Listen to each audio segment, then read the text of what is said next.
Hello everybody, and welcome to another Mac84 stream. My goodness, I'm rusty. It's been a while. How y'all doing? Um, I'm streaming from my office because I am not ready downstairs. Everything's a mess. And hopefully... Oh, there's an echo. Okay, hold on. If there's an echo, that sucks. 1 second. How do computer? No, not you. Oh, jeez. You scared the crap out of me, Eric. All right. Because I'm streaming on the Mac Studio for the first time, and I don't know what I'm doing, obviously. But, no, the basement is... Things are being moved around in the basement, so I just literally have no space for it at the moment. Last time you saw it was on one of Mike's Mac Shack streams, and, yeah, there was a lot of stuff going on. Anywho, how's everyone doing tonight? Let me go through the chat here.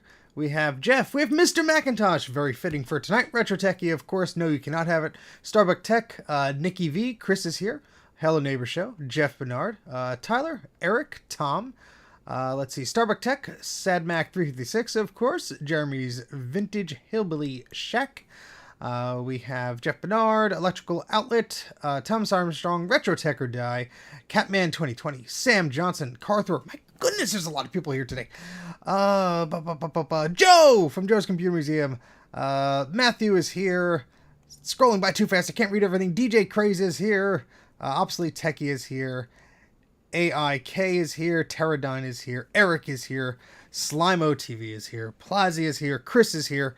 And I think that's a lot of people. We have like 30 people here or so, if YouTube is to be believed, which they never tells me the right information. So, anywho, 34 people apparently. Bleep bloop, Zodium is here. Excellent. And I saw that that other SE30 saved. Very cool. Okay, so story time. I'm gonna try and see if I could pull this off. I've never done this before. Who knows if it'll actually work. I'm just doing a quick Google to make sure I could do that, maybe? I don't know. Well, we're going to try. I have photos on my phone. Bruce is here. We're waiting for you, Bruce. I have photos on my phone, and I think I could AirPlay them to the Mac Studio, but I don't know if it's going to show. So I'm going to AirPlay it, and let me know if you guys could see it in the chat. I'll just AirPlay a photo real quick. And we'll see if that works. It might not. Who knows? Let me just go to a photo here. And let me go to AirPlay. And let me go to this. Well, I have to change here. Okay. Let me see. Let me know if you see this in 3, 2, 1, go. Do you see a van with computer stuff in it? Please let me know. Is that a yes or a no? It's working. Oh, you can see it. Great. I can't see anything else, but you can see it. Okay, so this is going to be interesting. Was my face in the top right or no? Because I can't see the YouTube screen. It blacks out. Oh, your mic changed though. Okay, let me fix that. Display share microphone. There we go. I'll change that to the correct microphone. Thank you. So what happens when I push that button? My left screen goes black because apparently that's what AirPlay does. Thanks, Apple. That's a very stupid thing. Okay. So I'm going to tell a bit of a story. Spoiler alert, the Macintosh prototype is not in my possession anymore, but there's a long explanation of why it was in my possession and stuff. And then I'll show some pictures. So essentially, a few people may have seen this on Reddit. There was a individual who came across some interesting stuff that long story short is their husband used to be a contractor for companies like Apple and HP and things like that. And they did a lot of work for them. And one of the machines that was in their possession was a Macintosh 128. And they knew it was very early, and they wanted to see if there was any value in it. So they posted some photos on Reddit of it, and a lot of people were getting a lot of attention from it. And most people, 99% of the people, were very kind in telling them, "Look, you have something special. Be careful with it, etc. And other people were trying to, steal it and whatever. Most of the people were nice. So this individual contacts me, and we started a dialogue. And turns out they're only a few states away, so not too far away. I'm not going to give out specific information. I don't know if they're comfortable with that, so I'm just going to leave it generic. Essentially, it came down to, hey, I want to get this looked at before it goes up for auction, and I want to make sure that it's being looked at by kind hands, and make sure it will be inspected properly and all this fun stuff. And I said, you know what? Come on down. Let's do it. That'll be fun. And that's what today was. From, my goodness, 3 o'clock till 9 or something like that. So it was like 6 hours of this. And they brought down a few boxes, as you could see in the car. And I'm going to share some of this stuff now as I yammer. So let's go to AirPlay, and hopefully that works. And so this is what they presented. Now, the 128K prototype is not the Macs on the left and the right. It is right in the middle in this beautiful leather case, which is handmade. Now, apparently, this case was either commissioned by Steve Jobs or given as a gift to Steve Jobs from a company who was trying to have this case manufactured. About 5 or so of them were made. And it is a very interesting little carry case for this machine. I have more photos. I'll be sharing that in a second. Let me see if I can get another photo. I took some video, so I'm trying not to find the video. Let me see if I have a photo of the bag. Well, this is a video. But you can see that's the bag opened up. There are ports on the back for the power and the slots and everything. For the ports and everything. Let me see if there's a still of the... I can't believe I don't have a still of the bag. Well, anyway, it's a very interesting carry bag, and it's a quite a little rare oddity, I would say. But essentially, that was the main thing to look at. But everything else was bonus. And of course, I like bonuses. So let's go back to this screen here so you can see. Oh, poopy. I forgot to hit the transition thing. I'm an idiot. Hold on. We'll do that again. Thank you, Tom, for telling me. I'm an idiot. Hold, please. There we go. Now we're cooking with gas here. I'm still getting... I've never done the AirPlay thing before, but here, let's try. In fact, let me use this opportunity to go to that video and get a better shot of it. There it is. Okay, great. Okay, so now let's do this. Go to AirPlay. I'm sorry, because it blacks out the screen when I do it, so I can't see if it's not doing it correctly. Hopefully, it's showing it now. So the Mac on the left and the right, those are just 512Ks. In the middle, that's the special one here. And poopy, I moved the thing. Hold on. I tap the wrong thing and it stops because it's silly. Let me do that again. The stream is gonna be interesting, folks. Okay, so in the middle, that's the bag that was apparently either commissioned by or given to as a gift to the original Macintosh team, and somehow it was passed along to the individual who was working contracting for Apple at this time. And I met with their wife. The other individual could not make it, but we talked over the phone. And this is what that case looks like. Look at that. This is all handmade. It's a leather case, has a handle, has some little key locks there. Very, very cool little case. Let me see if I could... there's a side view of it. So you can see it's a very interesting little case. Now, I would have... I have more video clips and stuff of it, but this is how it opens up. So you can see the top flap sort of comes open there. And let's see if I have the front of it. Let me just keep scrolling. Apologies for the wait. That's the front of it there, which has a little belt buckle to strap it in. Isn't that cute? Has the port access on the back and everything. So you can fully use the machine while it's strapped in. As a carry handle and everything, so it's probably best for demos purposes and stuff like that. But very cool. Yeah, let me go back here. because that would require like uploading them and then selecting them in OBS. It's just easier to do it this way, retroteching. So yeah, very interesting little machine.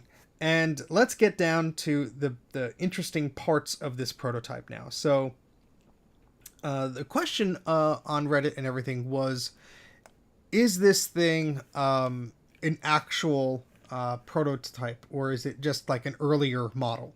And so some of the questions about this were brought up because the original machine had a different serial number. I don't have a photo of it. I have it on my regular camera, not on here. But let me do the share screen again. Sorry, this is gonna be a bit weird before we go to things here. I don't have the exact measurements, but I might be able to get them, Eric. All right, so let's do this AirPlay again,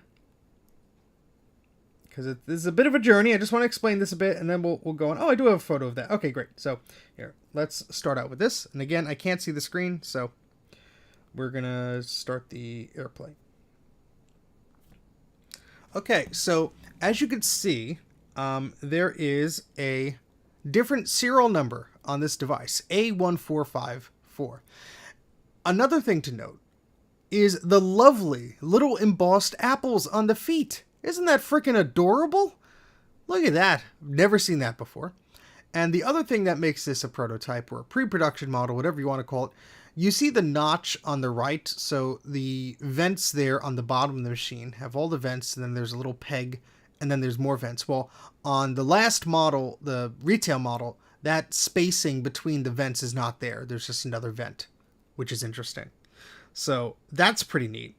Let's see what else I could show you here. So this is compared to a regular 128. So rather, there is different spacing. It's not gone, but the spacing with the vents is different. From what I understand, they were trying to understand the ventilation and what could be done, etc. And so this is the prototype, and this is the production model that I have.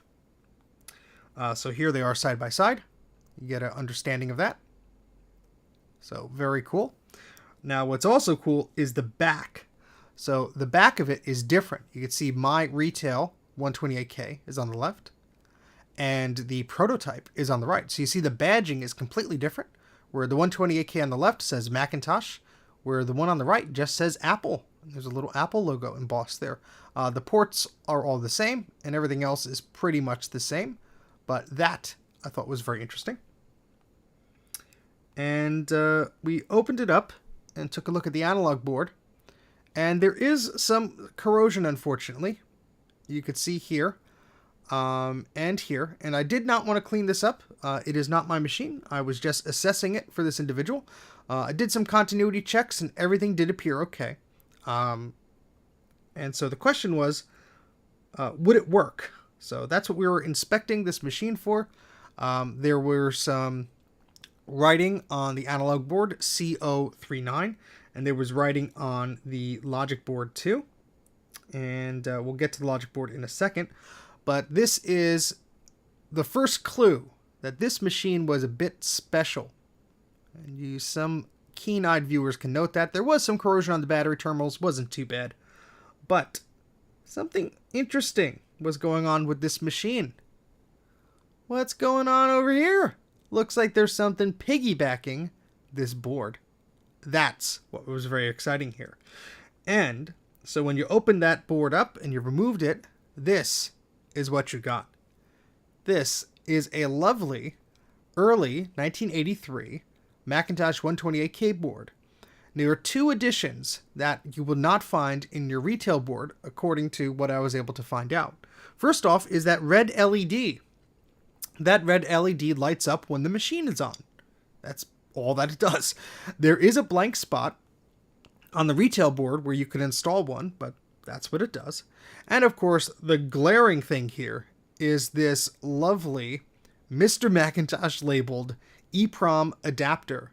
So this basically allows you, from my understanding, to use smaller memoried, smaller sized EEPROMs that you could erase and put them directly with this little logic gate thing, according to Adam, aka Hulkintosh on Twitter.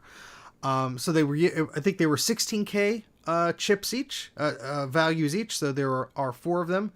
So that would equal 64K of ROM. So these would just be easier to flash rather during the production process. And we have 2 lows and 2 highs.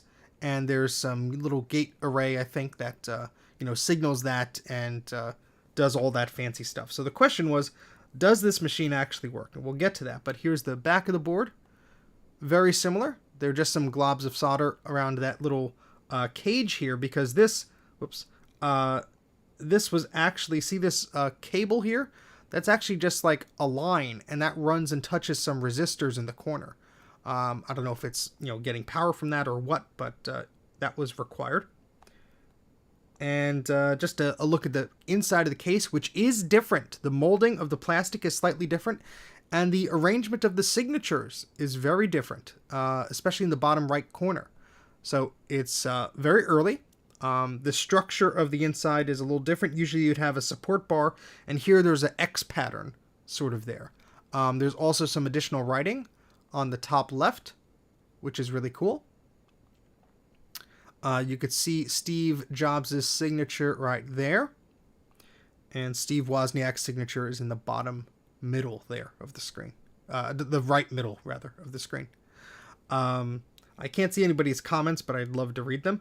Also, I noted that the plastic here, this connector cable does not have the plastic filled in that keyed area on the bottom. It's just a little slug that's in there. You can see the corrosion on the top, just part of the case, really wasn't really problematic. So the moment of truth, we turned the machine on, and, well, it kind of worked.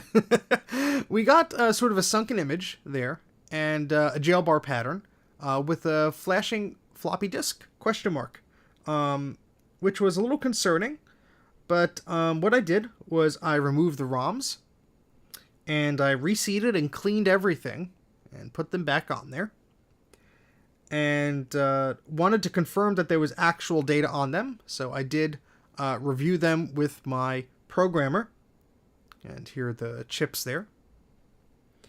And the machine looked a little worse for wear still. But after a little perseverance, ta-da, it booted. So it was very excited to have this machine boot up. Again, the CRT was sinking a little bit, so those caps on the analog board really need some work. But the system was actually functional, which was very, very exciting. So hopefully everyone was able to see that. Just catching up on the chat here. Oh, thank you very much for the super chat, Solar Strike. Eep! How's it going these days? I'm doing well. Congrats on seeing the prototype. Well, thank you very much, Solar Strike. That's very sweet of you. Let me catch up on the chat, because the chat's blowing up, and I want to read it. Why don't you just upload the photos of your fancy computer? I already read that. Shut up, Retro Techie. Love you, Retro Techie. I know, the little Apple logo is so adorable. Zooming on the house key again? No. Not much without the internal air channels. The LED makes it faster. Intel EEPROMs, that's correct. Before RGB was just R. Yes, Sean. Very nice to join you. You would have dumped those ROMs. I might have dumped those ROMs. Shh. Don't tell anybody. Does it have Garth Beagle written on it? I don't know. We'll have to ask Garth and take a look with the magnifying glass. Yeah, we couldn't see any of that. Oh, shut up, Tom. It was a ceramic 68,000. I was just able to peek under it. But yeah, this did not have a Twiggy drive. It did have a 3.5-inch drive. The individual hopes to sell it. It does need some love and care, but it does work. It boots. It read off the floppy MU. The floppy drive probably needs some maintenance. The analog board definitely needs some love. But the thing boots. It actually works. So I'm going to put them in touch with a place that does auctions like this. And hopefully they could get a good amount for it. There is a fine line of, like, do you restore it or do you leave it as is? I think that's up for the buyer to decide.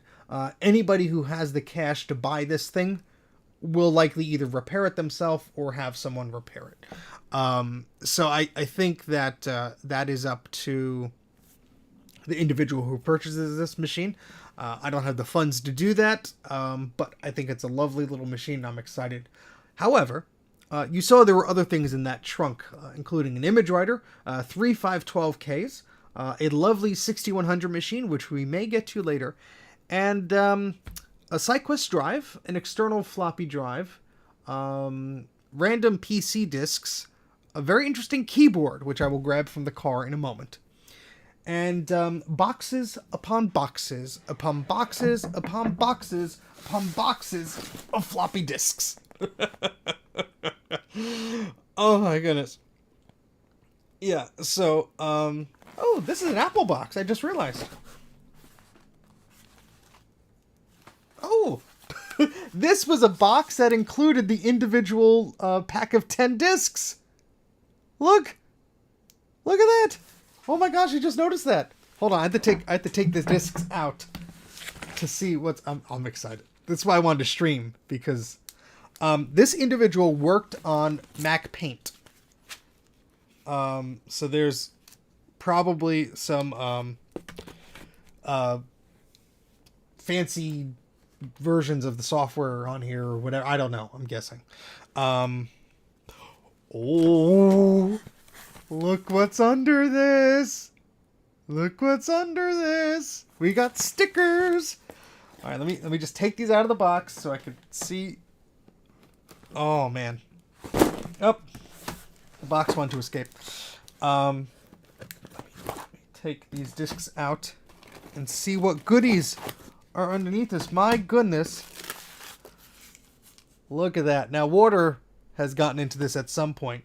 But we have, a few sets of Apple stickers and Apple disc labels. Oh, wow. Okay, some of these are okay. These stickers are beautiful. Look at that. Oh, wow. Oh, this is cool. This is cool. These stickers are a little crushed, but they're okay. Oh, man. Mouse Ease for the Mac XL, Lisa, and Apple II. Oh, these are little doohickeys that go on the bottom of a mouse to help it glide better. Look at that. That is cool. That is freaking awesome. Didn't know about those. What is this?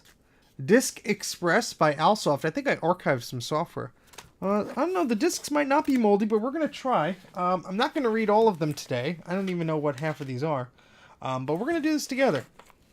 So, that one I can't read. Data Frame Utility by Supermac. How about that? Accountant Incorporated by SoftSync. Macintosh Library Disk. The Disk Gazette. Apple 3+4. Apple 1+2. Fonts, like all the same label of this stuff. Some of these are stuck together. Ooh, Berkeley Macintosh Users Group. Yeah, they did live in Berkeley for a period of time before they moved to East Coast. Excuse me. I think this is stuck to another one. Unfortunately, that ripped some of the label off, but Berkeley 401 and 301. Yes, that's cool. Oh, boy. We got Mac user branded discs. It's pretty neat. Ooh, a Disk of Thunder scan. That's the scanner for the image writer. That's cool. Helix program disk. Whatever that is. Mac Snap.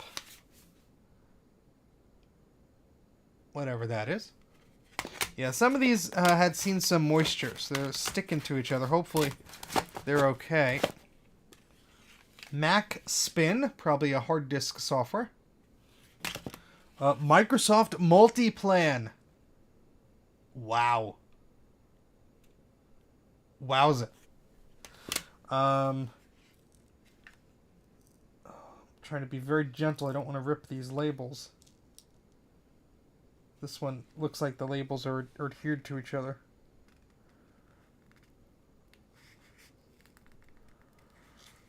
No, don't do that.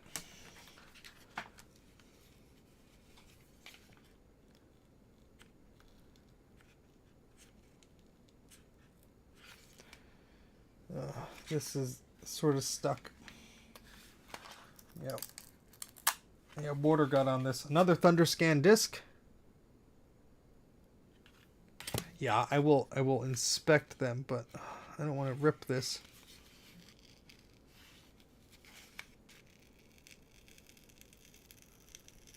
Well, there's no way avoiding that. This is Mac Billboard by Donald Brown, distributed under the Mac Honor System. Look at that. And Trapeze, spreadsheet without limits. All right. See what else is here. Whatever this is. December 1985, Mac Stuff 2. Macintosh format, single sizes, not a bootable disk. 1986. Apple Computer Incorporated. No idea what that is, but there's a number 1 disc too. I'll put those to the side. We have fonts. These look very early. If this camera would frickin' focus. I mean, come on, man. Let me make this bigger. There we go. Look at that.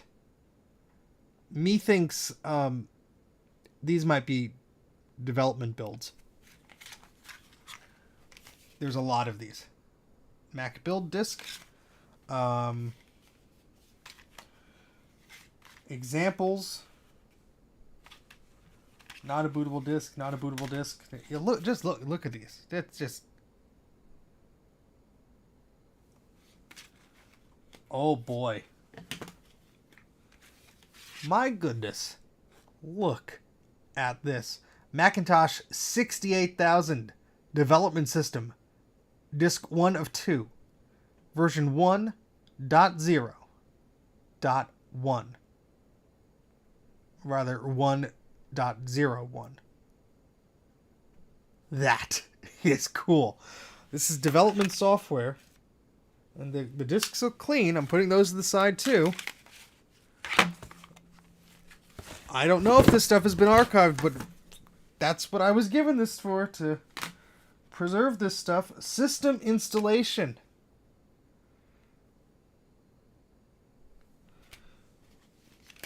Printer installation.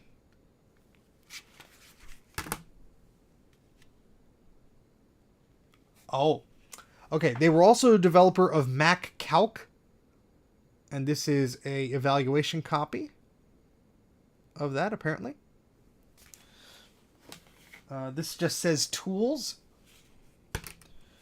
And this says fonts. But yeah, a lot of these have that Apple Computer stamp on it, which is very cool. Yeah, that's why I wanted to stream, because this stuff is exciting to me. Sorry for the weird angle, and I'm in my office and junk, but hey, Super Paint. Yeah, let me move the camera slightly. See all the crap in the background. Super Paint. A manual shutter. I will check, Adam. There's more discs than these boxes. There's that Accountant ink stuff again. Memory Map by Soft Plus.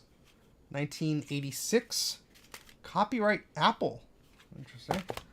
Desk Paint. Copyright 1987. Z-Core Incorporated.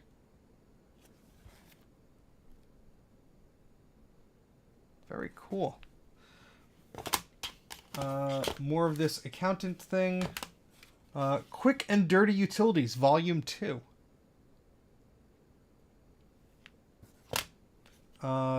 Dev and Sys Backup. You got a 6-color Apple logo there.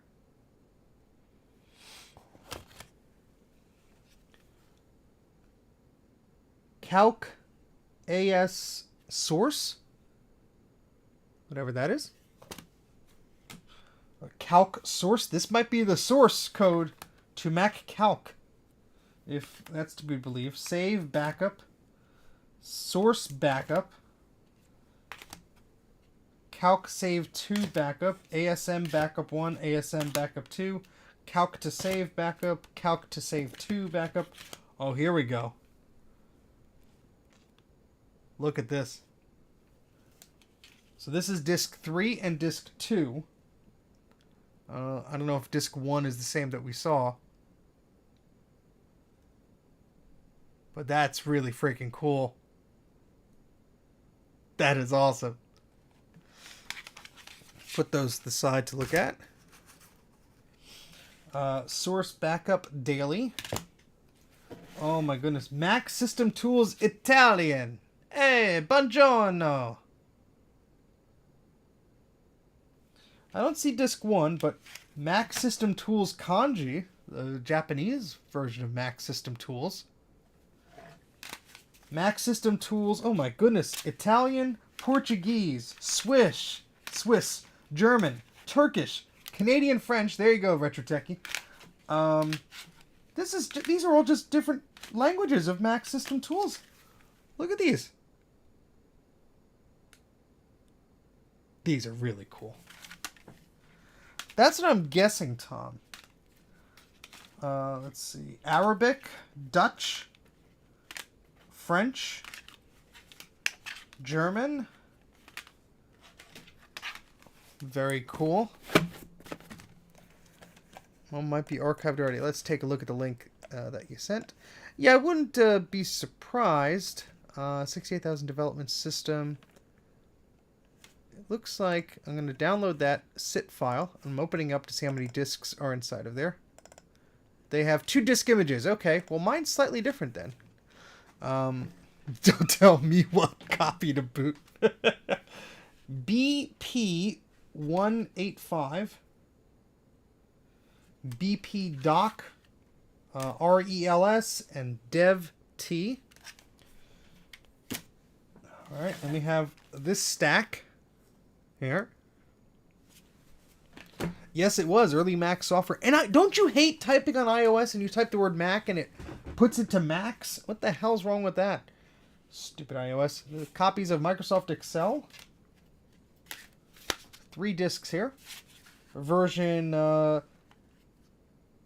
065096-100. Okay. Some blank disks here. Old games? No, that says something different. Haydn Software Sargon 3. What the heck is this? We have a Macintosh Plus System Tools disk. There we go. Ducking horrible. LaserWriter fonts. Single-sided. So that's a 400K disk. Use with any Lisa Workshop. Workshop Supplement 2. December 1985. Sargon Chess. Ah, okay. There's the first Lisa disc.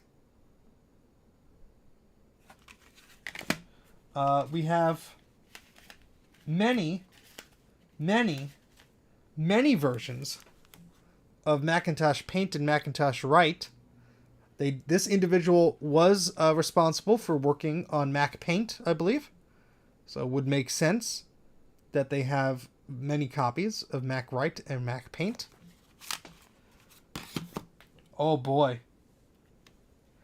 Macintosh Pascal. Pre-release versions for demo use only, not for resale. That's what the bottom says there. Focus. Focus. Look at that. Pre-release version of Macintosh Pascal. I do not have a Lisa, but at least I could dump these discs. This is really cool. Oh man, that's nice. Putting that to the side. Got another Mac Paint disc. Mac Paint a guided tour. Mac Paint guided tour. Guided tour. Another guided tour. These are all variants. Macintosh guided tour. Guided tour of the Mac. Mac Terminal. There we go. The Macintosh system disc. I will give one of these back to them so they could sell it with their machine. With the 128K. Wow. That's pretty darn cool. This is just one box, guys. This is just one box that we went through so far. There's more boxes here. I have no idea what's on any of this stuff. Let's see. There's a crummy PC in the background and a bunch of other crap. But we need to focus on the... Well, come on. Move down to the desk here. Let's move this down a little bit. Hi. Hi. Oops. Hi. Oh, I need that arm that I have upstairs. Downstairs. Where am I? I don't know. This box of discs. That's what we're trying to look at next. This box of discs here. That's what we're going to go through. Close enough. Welcome to my crummy office. Oh, there's plenty more. There's and they didn't even bring everything. So there'll be more. This just says Joanna on it. This says Rick. They're just names on here. Not for resale. Whatever this was.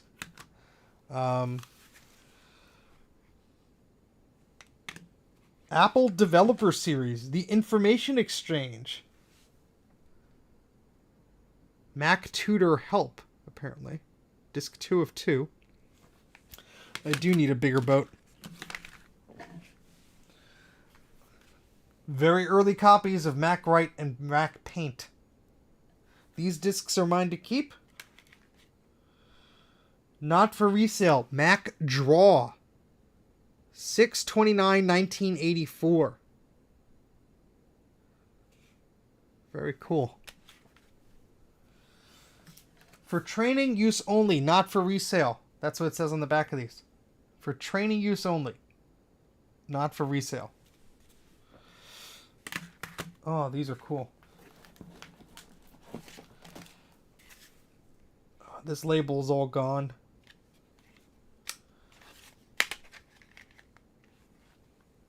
MGX backup.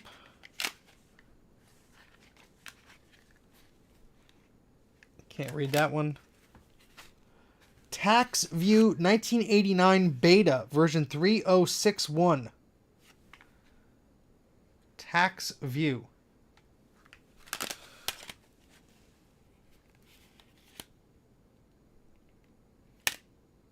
Here's another B-Mug disc.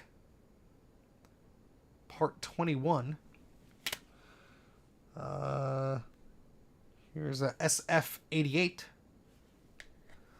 I don't know what the oldest one is. I think 83 or 84 maybe. Oh boy, there's a... This is all stuck together.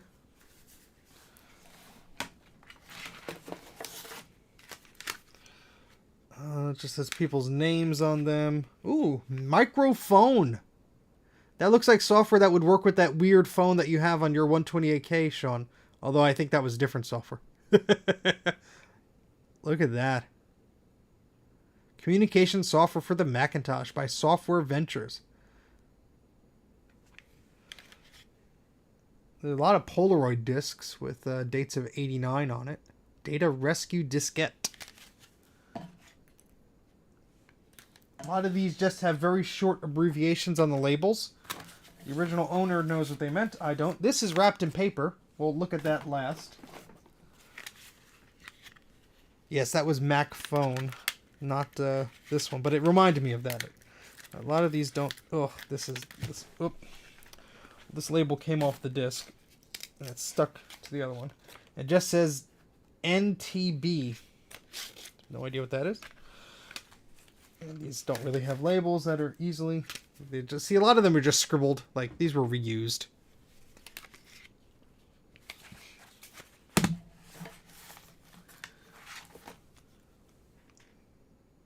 Mac stacks requires HyperCard. Well, we're going to take a look at that one.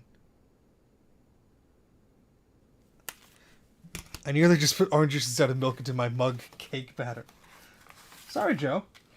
These discs are not labeled, but they are wrapped into this piece of paper. I would assume that this is all related. What is this? It's very carefully. HyperCard.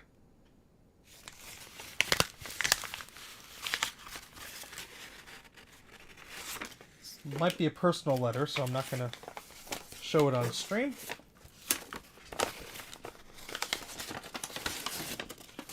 Alright, so these are just blank papers, but they have 3 discs inside. Let's see what this letter says. Here's the HyperCard stack I promised you. This letter is doesn't have a date on it? No, this does not have a date on it, but it's from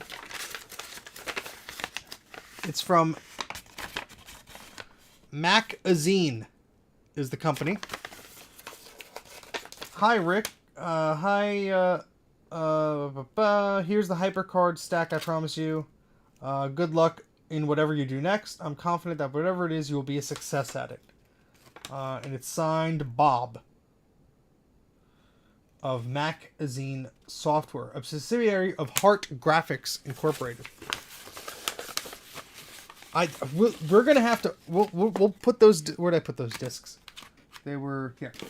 We will look at those, Eric, on this stream tonight. I have a floppy reader thing that we're gonna look at. We also have another B-Mug disc.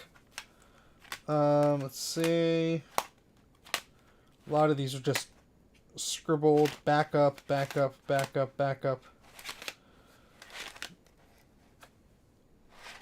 Copy of such and such.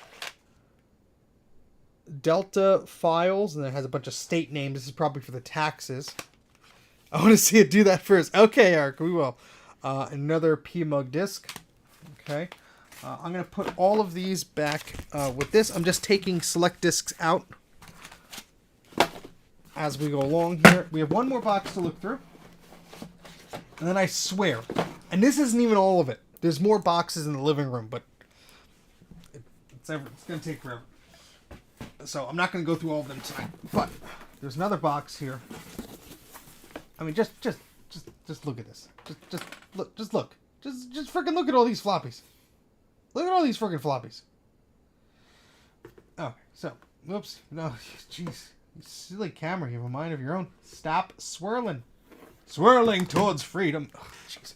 Hi. Alright, that's better. This person found me. And I'm very grateful. They're lovely people, and I hope that I really helped them in fixing up their prototype so they could sell it. Sorry for the barf cam. Example code fragments, 1988. Mac Calc.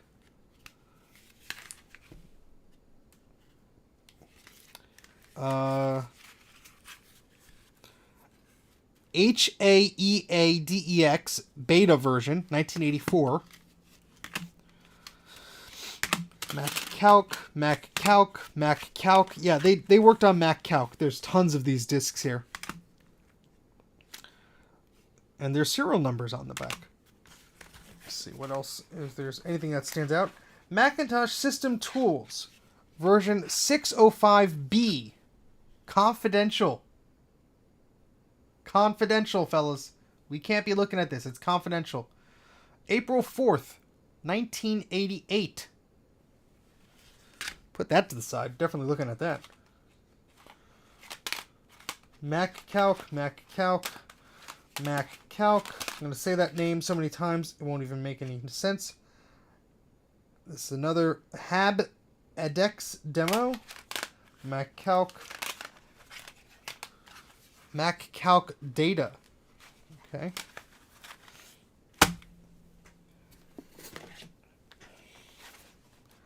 Mac Calc files, printing problems. Mac Calc with Finder 4.1. Beta bootleg. Jazz 0381 beta bootleg. That's going to the side. Word to your mother. Mac Calc disk good version. Back up before running. Something tells me this corrupts itself. Rosetta Mac Calc version 0.1. RAM disk. Here we go. Another development system disk may have been written over. And here's the other one. So I'm going to put those together.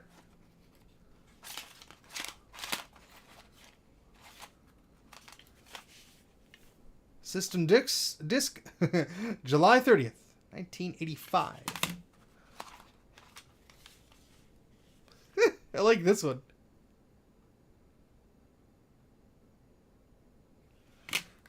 Games. Now we're talking. All right, we're going to put those. So we're going to look at some of these, and the rest we'll put back.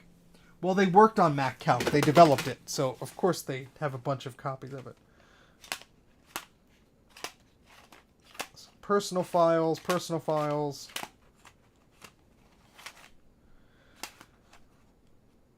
Multiplan, Microsoft Multiplan, a copy of it. Ooh, games number 2 and 3. Hi-oh. Save those.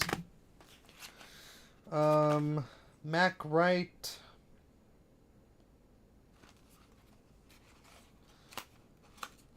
Smug. Problem files cannot convert to Mac Calc files. Multiplan. Alright, we'll put this in another stack and move this along the desk here. Oh. Got more confidential Apple disks. I don't know if we should be looking at this. System 60B2. March 16th, 1988.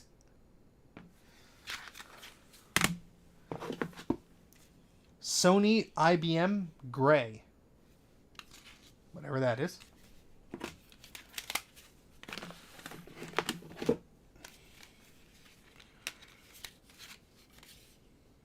Mac Calc Demo. 400K. December 17th.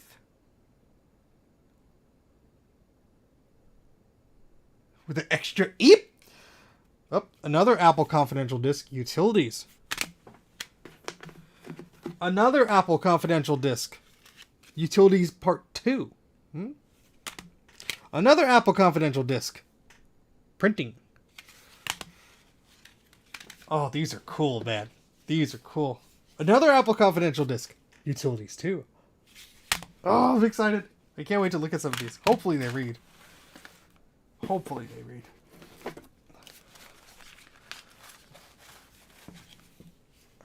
see. I know what that is. Some of these are just like files that they backed up, I guess. RAM dock. Mac Write on RAM disk. Archive dock. Distribution Mac Calc plus doc. Maybe that's documentation. Macintosh Confidential. Hey Drake, how's it going, man? Not for resale. Whatever that is. It's rubber banded together, so I'm going to keep it that way.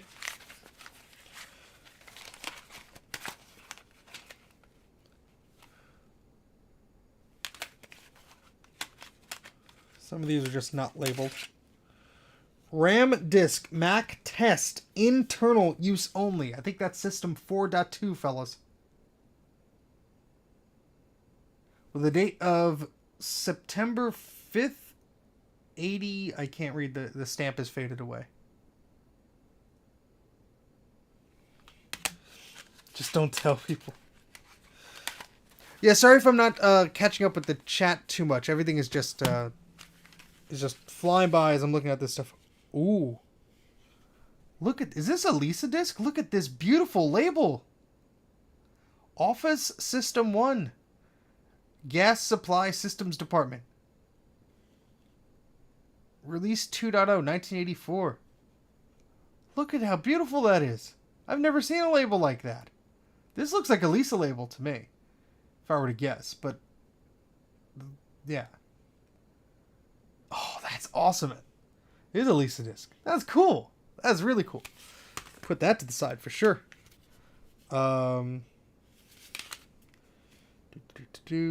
Devt system. Let's move that to the side here.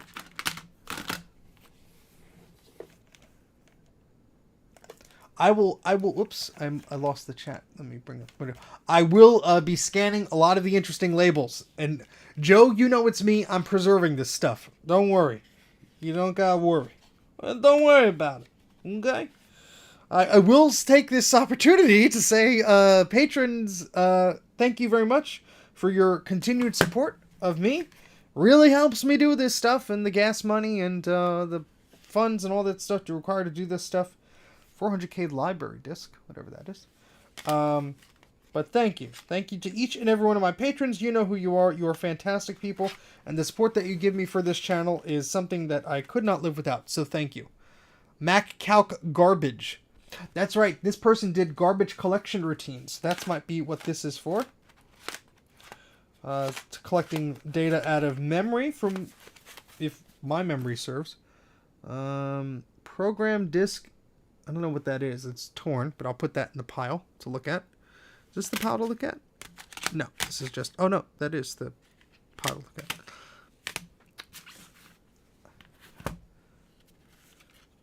Need software. All right, well, we'll see what I could do, Adam. Shareware, financial templates for multiplan, Jazz, Crunch. No system on this disk, 400K.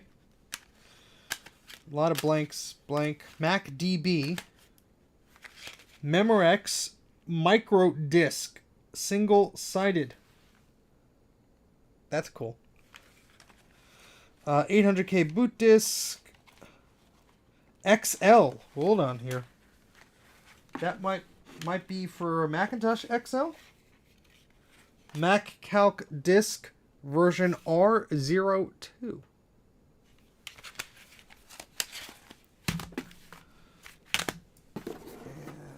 See, these are the last discs of this box. Mac Calc version 1 unsuccessful attempt to load work file. May 1987 new source. Backup May 1987 Excel tax templates. The Bard's Tale. Disk 1 program. Testing 123. They worked on Lotus 123, so that may have overwritten that disk, whatever that was. We'll find out if it could read. This has a business card taped to it. Let's see what's on that. Might be fun. Laser Writer install.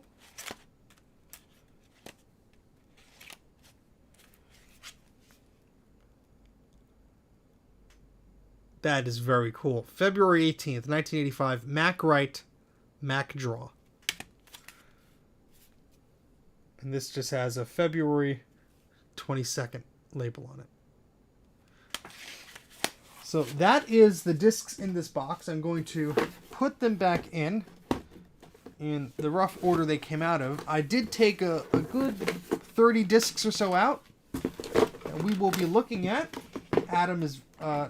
Eric is very excited about the HyperCard potentials here. And this is just cool. Look at that label. Oh, come on. Focus. Yeah,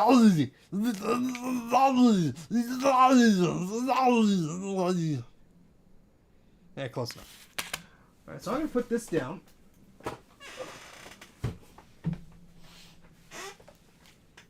And I have a stack of discs here. Now, you may ask, well, Steve, you're on an Apple Silicon Mac. How are you going to archive these discs? I'll tell you. It's a convoluted system involving things.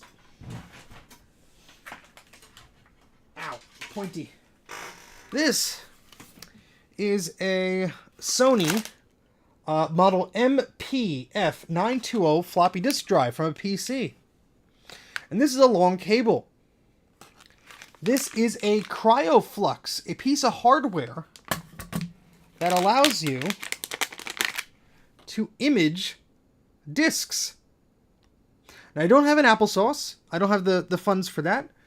People can donate to me on PayPal or Patreon or whatever to help me get one eventually. But this is best to have. And I'm going to put this little thing back in a little baggie to protect it. Well, I do have a USB cable right back there. Is that plugged in? Yes, it's plugged in. Okay, so we'll leave that there for now. In fact, I'm going to cut a hole so I can plug the USB cable into the end there.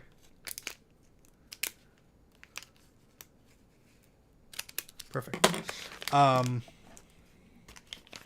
this does a pretty good job of imaging discs. I would use an actual Mac, but I don't have one up here at the moment. And this works pretty well. So sorry for the noise here. Just try and get this thing back in here. I think the CryoFlux is like $100-something, maybe closer to $200. I'm not sure. I bought it last year, I think. It's a very interesting device. I need to power the floppy drive from a PC, so I literally have this on the ground. This, I don't even know what this is. Some POS that I'm just using the power supply, the noisy, dusty, dirty power supply from. Because I don't have one of those Molex adapters handy. This is an A-Open motherboard, AP5VM, socket 7. Got PCI, ISA. Who cares? We're just using this for the CryoFlux here. So, because it's got the power connector. I don't know if it writes too. I've just been using this to archive things. So... not sure. I do want to give a shout out to Dana of Dana Does Stuff and on MacYak, who sent me this lovely set of things. A book, computer workbook of Mac Academy, plus 2 VHS videotapes. I know they have power books for that. I just don't have one. If you want to send me one, you're welcome to. Troubleshooting for Macintosh System 7 and Basics for System 7 or System 7.5. So there you go. I will have to archive these at some point. Got the book to go along with it. Thank you, Dana. These are really cool. Oh, you were watching? They got this. It was in a box of stuff that they got. So I don't know if these were on eBay also at one point, but I didn't get these off eBay. I got them from my friend Dana. So I will be... archiving those somehow, somewhere. Okay. So I'm going to put this PC over here.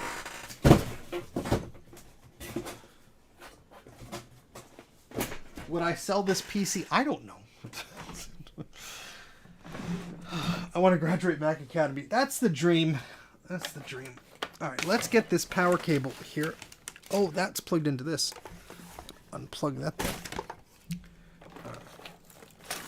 Before we do this, I'm going to stop and just get a glass of water. I'm very thirsty.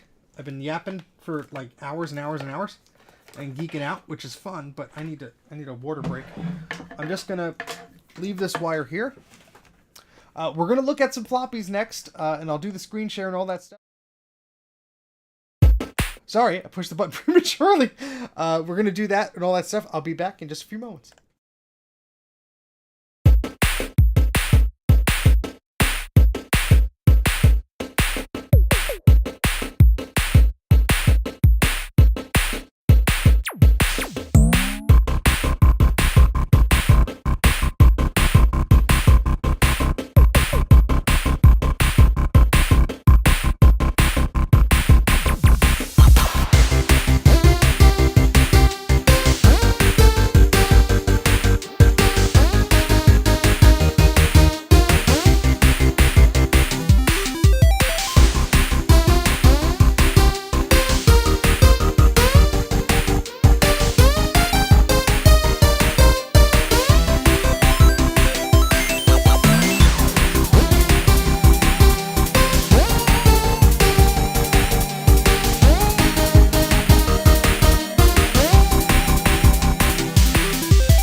Hello. Yeah, sorry for the misbranding on the Be Right Back thing. That's the only Be Right Back video I had on this system. I'm on my Mac Studio. I don't usually stream from here.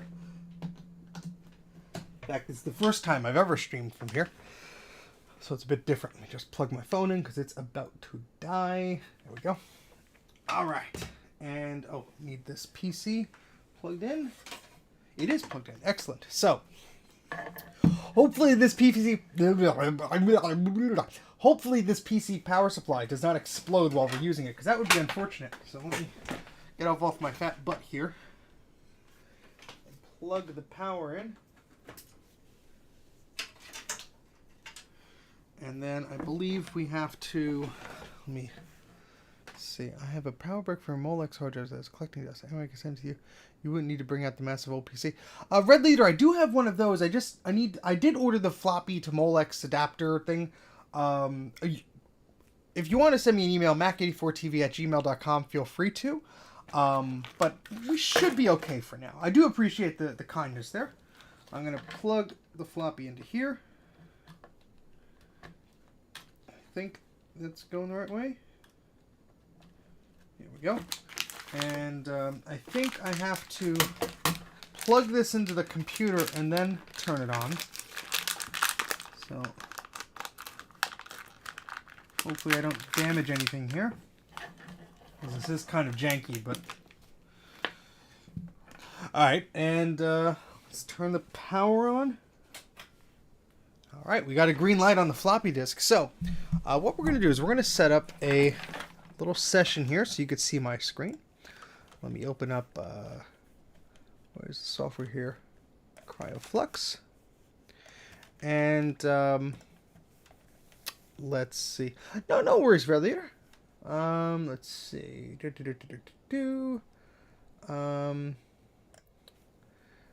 Yeah, that's gonna be okay. Sorry, that's a bit zoomed in. Let me see if I can just zoom in the whole screen there. Here we go. So CryoFlux is a software-hardware combination thing. And so I think these disks are imaged as, if it's an 800K disk, I can image it as that, but if it's a 1.4 meg, I think I do MFM. Yeah, this sector disk. But let's go to Apple 400 800K. I think that's what's going to start. And that's a good question. What disk first? Let's see. I think we're gonna do this Lisa disk. That's the one on the top of the stack here. Let's check the little shutter. Looks okay to me. So let's put the disk in here. What the heck is going on with you?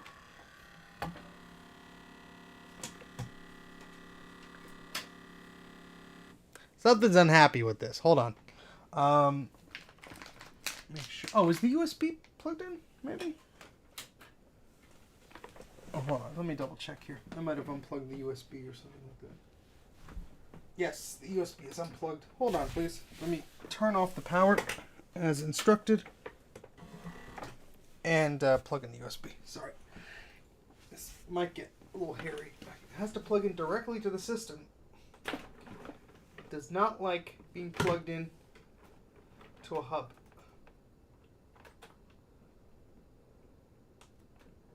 I'm on my tippy toes trying to plug this in. There we go. Okay.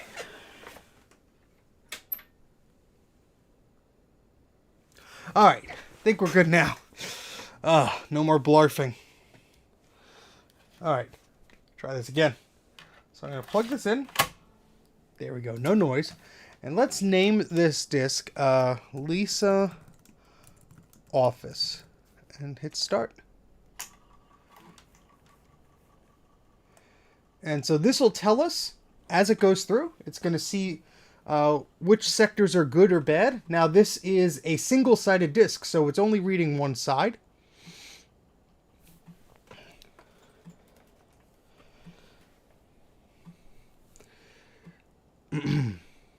Now I don't know too much about this software, but it looks like it's working well right now.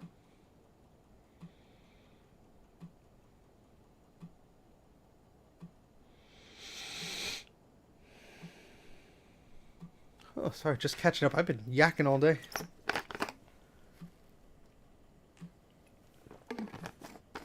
Macintoshes are a pain in the ass to maintain. At least when I used to mess around with them. Probably gotten better, but. Why did Apple use 400K and 800K? That's just the way they formatted the disk. Apple was able to get more space out of the disk via formatting techniques. Pentium MMX.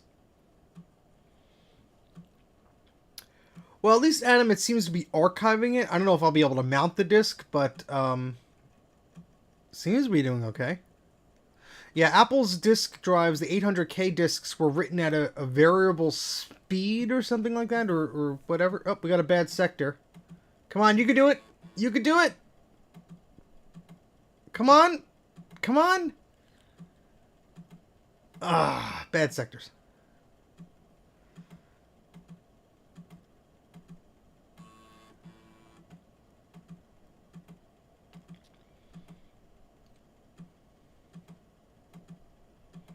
Well, what's nice is you can rerun this and it will just go to the bag sectors, I believe.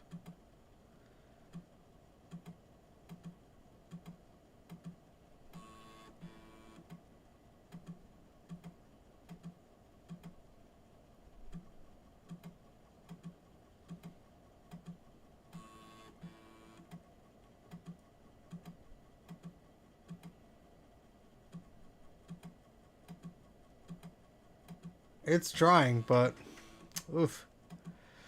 That's the problem with 30-year-old floppies, 40-year-old floppies. It was doing so good too.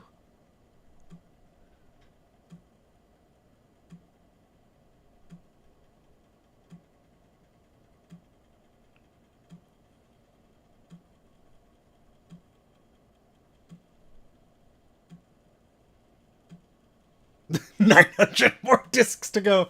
Yay.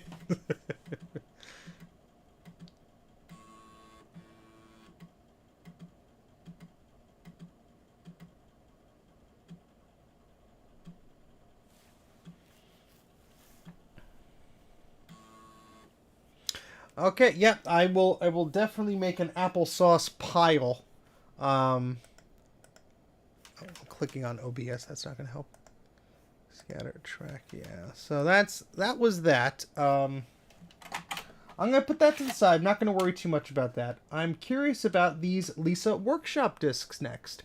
I'm gonna make myself a little bit bigger here because there we go. Hi, because we're not really doing anything too intensive. Whoopsie, wrong thing. We're doing the live stream. Things are going weird. Big Steve. All right, we're going to try this December 85 Workshop Supplement for use with any Lisa Workshop. All right, so we're going to put this disc in here, and we're going to title this Lisa, well,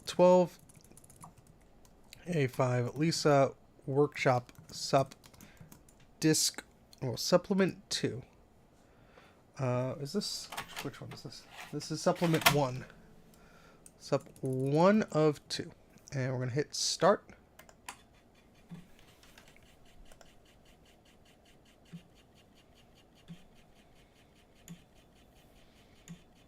Well, not really finding anything. Might be a blank disk.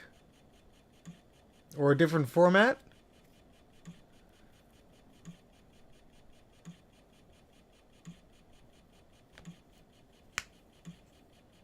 Maximum Steve. Here you go, Joe.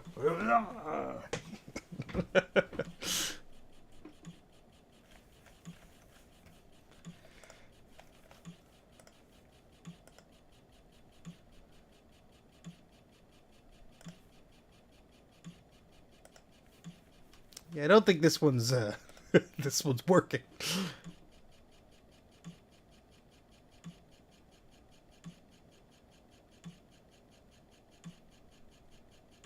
I hope it will last. Well,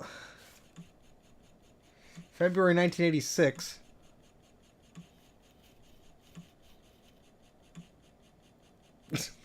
Sorry Sorry, Joe. You get what you ask for around here.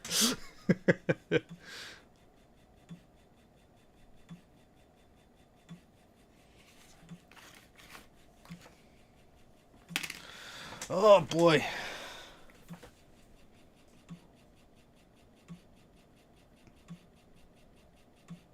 How do I know the 128K was a prototype? Well, if you watch the beginning of the video, you'll know why. It has a EEPROM adapter. The case is different. And the keyboard had a label on the bottom that signified it was different. So that's how I know it's a pre-production model or a prototype. Very late in the game, though. Very, very late product. Almost retail. Alright, well, that really didn't do much. So let's try disk 2 of 2 here. Put the other disk in, see if anything different happens, and go! Something tells me this is going to do the same exact thing.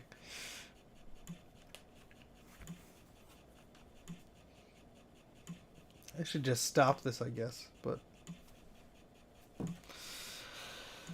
We have about a dozen or so, 2 dozen, 3 dozen discs to go through. Oh, God. This sounded like a better idea when I started the thing. Let me just check here. There's an annoying line on OBS. I don't know if it's going through the screen on the broadcast. Let's see.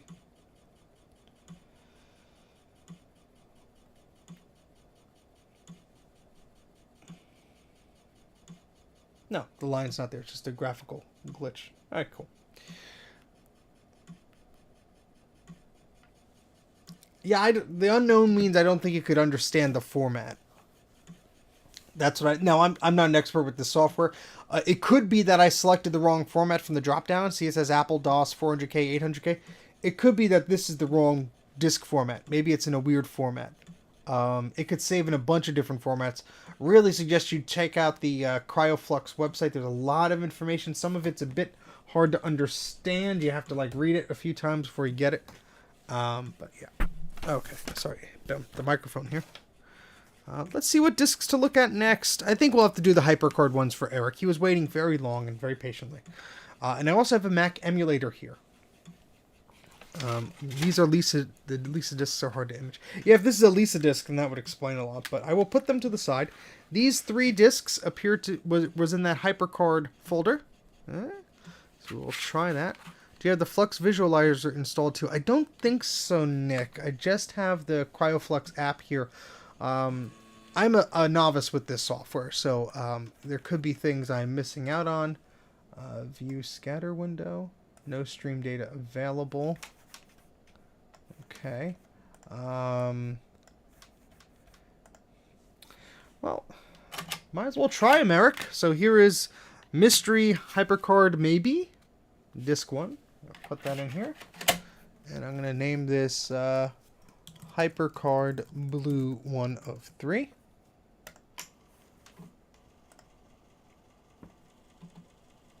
Ugh.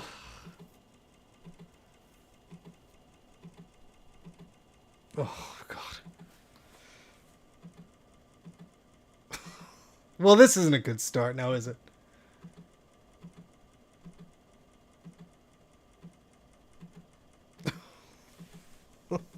Oh, God.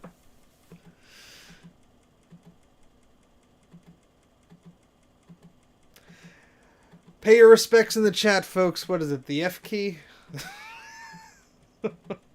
Oh, God. Well, let's see if there's mold on them. Oh, they look a little suspect. They look a little suspect. This one looks okay.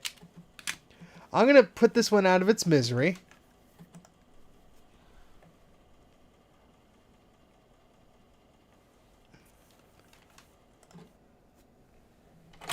Let's try this one that doesn't look as bad. We'll just name this HyperCard 2 of 3.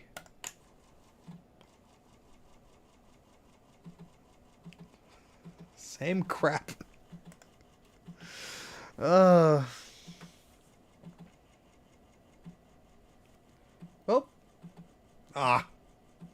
excited there for a moment.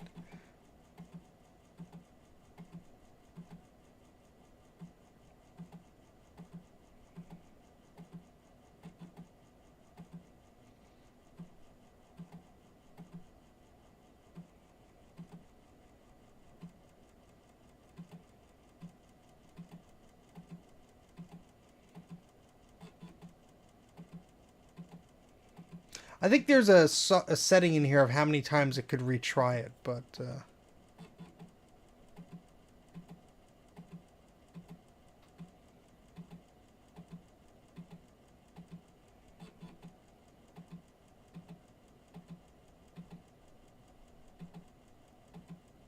a known good disk, huh?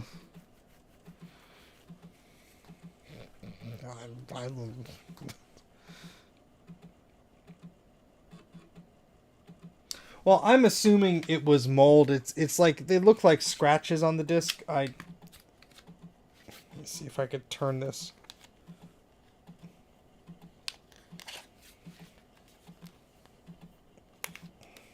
This wasn't the one that was in there. Could just be bad sectors for bad sector reasons, but...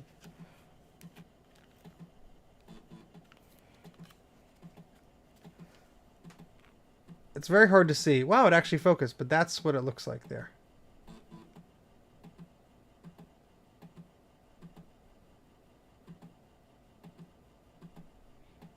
But that might be mold. I don't really know. I really don't know.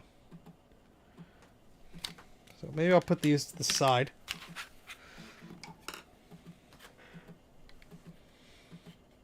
Should I give up on this disc or should I continue? Jeff says mold. Excellent. I have a floppy cleaner for a 5 1/4, but not for a 3 1/2. Looks like mold. Excellent.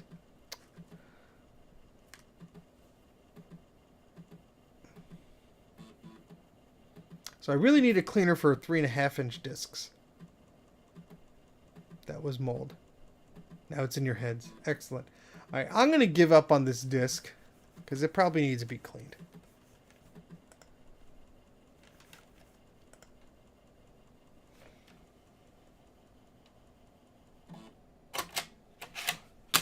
All right, let's try another one. Let's try this Jazz bootleg. That seems interesting.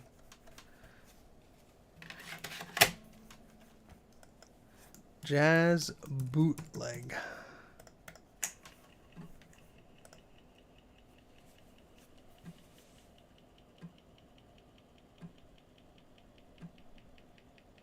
Yeah, Starbucks Tech. Wish I could afford that. I don't have a head... Well, I guess I could remove the... Yeah, while this happens, I'm going to get some cleaning alcohol and cotton swabs.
Of course I leave and it starts going bad. Ugh.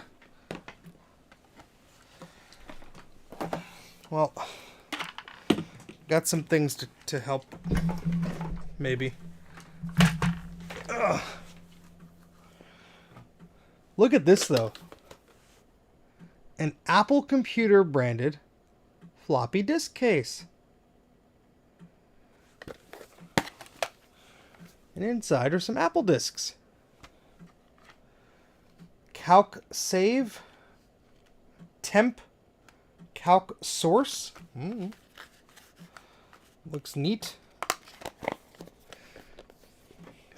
First red box. Of course. Just my luck. Now this is Mac stuff 1 through 5. I don't know what this is, but they made a point of telling me this was very cool and important. I guess these are tools?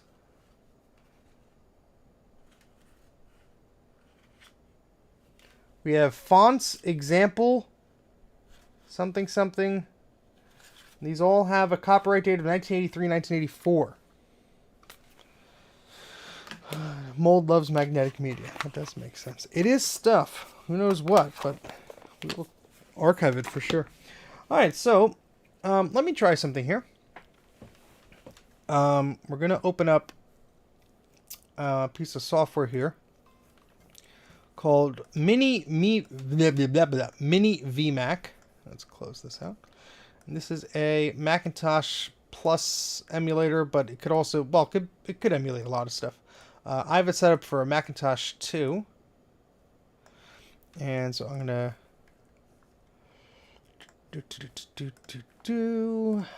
I have a disk image here.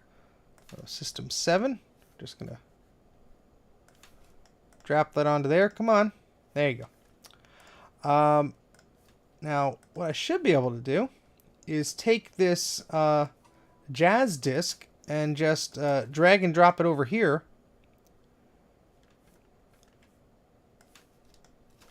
And look at that. That was our this disk that we just imaged. There we go. Now, it had some errors, but that's the magic of imaging disks and all this fun stuff. I don't know why it's blinking like that, but well, I don't think it likes this system. That's pretty neat. Here, let me fix this here.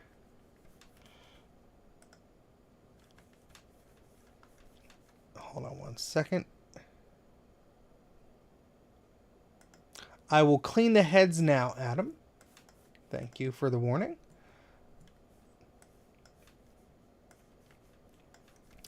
What's with the telephone icon? Well, let's see. Let me try a different thing. Here, where am I going? Where am I going? What am I doing? System 6. Will you boot off of that?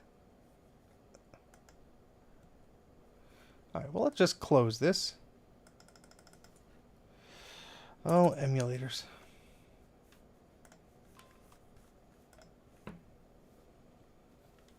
Yeah, we're gonna try and fix that, Adam. Don't worry. Yes, we will clean the heads of the discs. Please, do not fret. It will be done.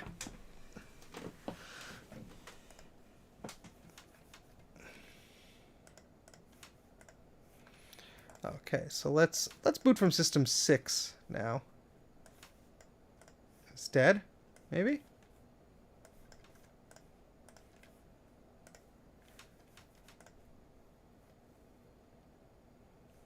Okay, let me try and move this window up a little bit. And I'm just gonna try and mount that Jazz disk again. I'm just curious.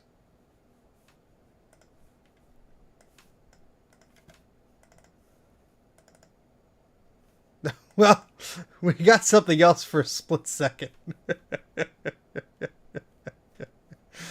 Well, yeah, I don't know. It's a Mac 2, whatever it is. Oh, thank you very much, Shady Robot, for the super chat. Eep, really appreciate it. Yeah, let's go back to System 6. All right, so let's clean this floppy drive here. I think I have to turn this off.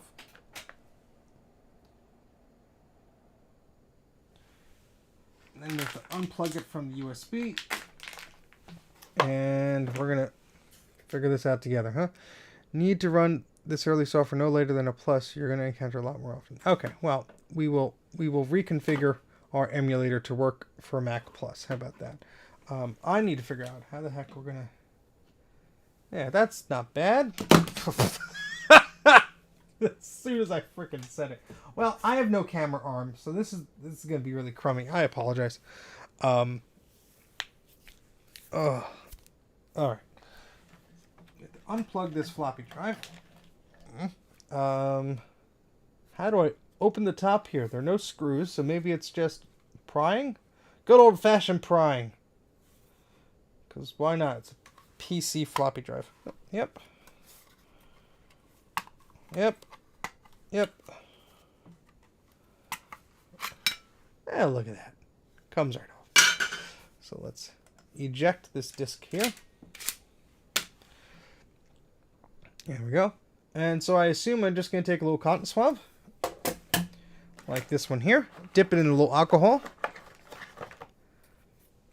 and we're just going to clean the top head and the bottom head. They look very clean to me, but what do I know? I'm just an idiot.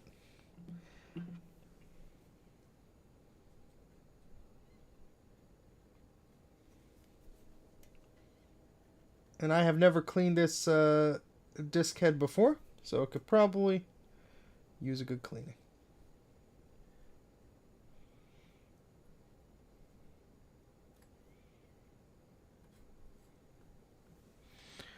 All right. No, I'm not lifting the head at all. I'm just lightly touching it. I'm not going to make that mistake, hopefully.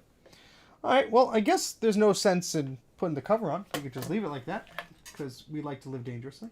And a big dust bunny fell out of this thing. Get you out of there. I also like to live dangerously. Okay. I'll plug the USB cable back into this guy there. Turn the power back on. And let's re-image this. See if anything happens. Mold be gone. Away with the zombie heads. Thank you for the super chat, Red Leader. Eep! And this emulator seems to freeze when I don't touch it. But I think we are running System 6. Yeah, but we'll try something earlier. Let's try this again.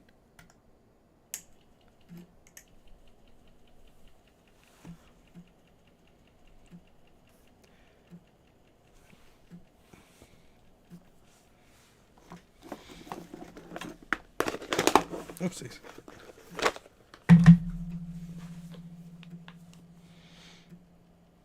Oh, that's cool, Adam. I'm glad you sold it. I hope my signal boost helped you out there.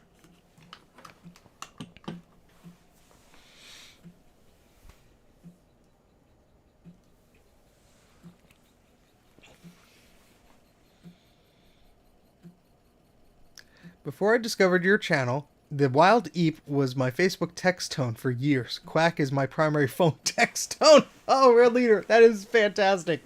I absolutely love it. Oh, that's awesome. The System 7 sounds are great. I don't want to jinx it. I think the next row was red. Let's see how it is. Yep. Oh. Yeah.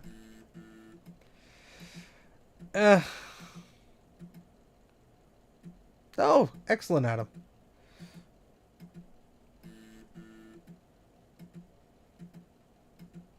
Well, it wasn't the heads.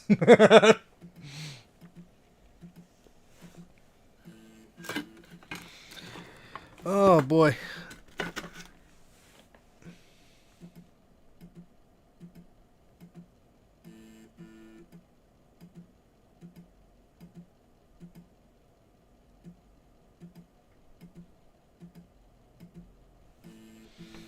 Is it better? Really?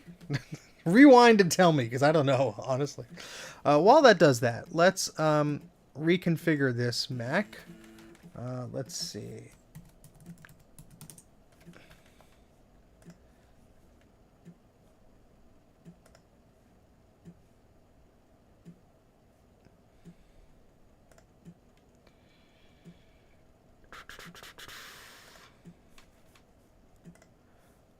Okay, so this is Mini VMac.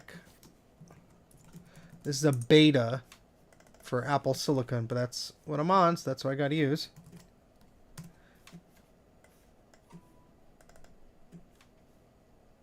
Oh, I have to do that terminal thing because it thinks the app is damaged when it's not.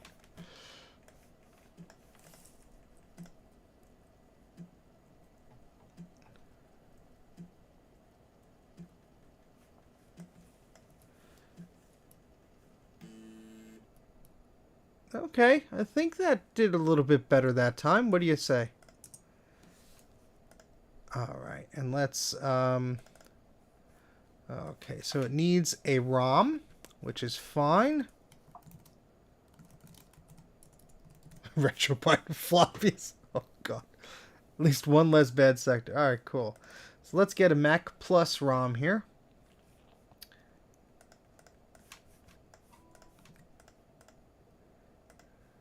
And let's just name this VMac ROM. Let's close this and let's open it up again. Well, we got a chime. How about that? So let's download a. I guess we need a disk image for that. I think I have one on my Mac downstairs. So let me share my screen to that. I think I have a copy of that Big Mess of Wires disk image. It has to do all displays. Here we got our Macintosh stuff, system disks, and we got a few. So let's just copy those all over. I'll go documents.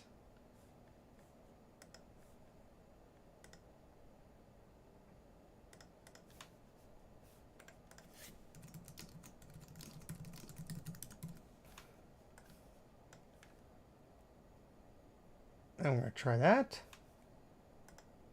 And we're going to close that. Sorry, guys. This is just going to take me a minute. And go here. There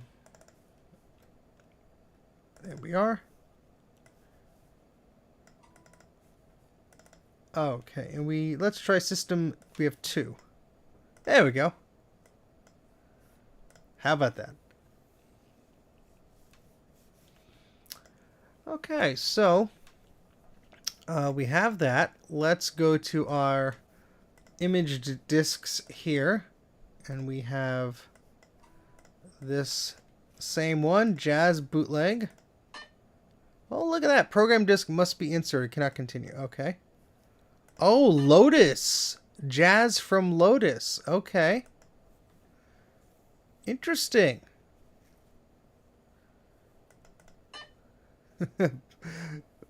Must be inserted. Cannot continue. Okay. Well, that's really neat. At least it kind of works. I wonder if the previous disk image does the same thing. Let's eject this, and we'll try that.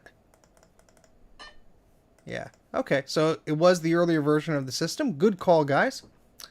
All right. So let's continue here. Let's see what disks should be next. Let's see what this is. This Apple one. This developer one. Let's see what this is. It would help if I ejected the disk that was in there first. Okay. And we're going to just say Apple Dev Series Disk 2 of 2.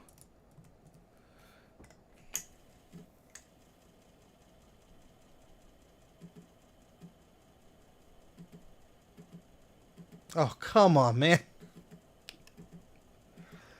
Oh, God.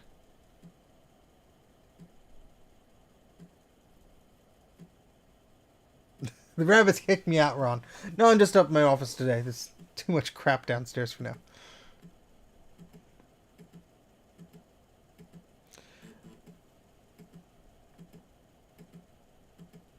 See, Ron showed up and we're getting bad sectors. Thanks, Ron. Hope you're doing okay, Ron.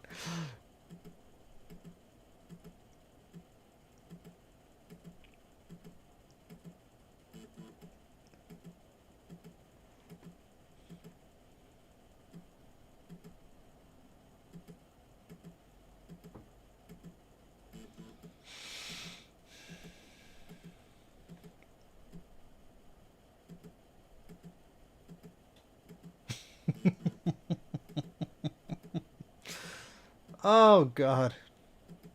I mean, at least I could see the discs because the cover is open. And I don't see any mold, so that's good, right? I mean, I didn't expect many of these to work, so you get what you get.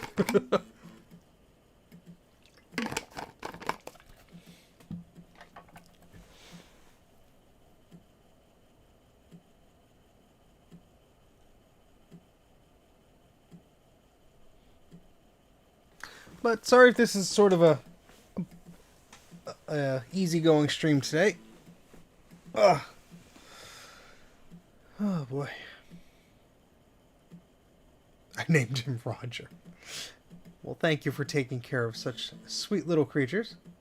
Hopefully Roger is on his way and happy.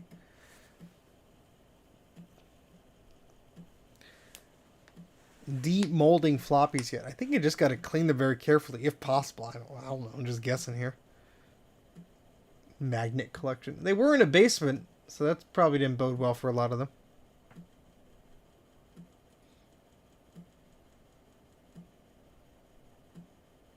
Those weren't important sectors anyway, right?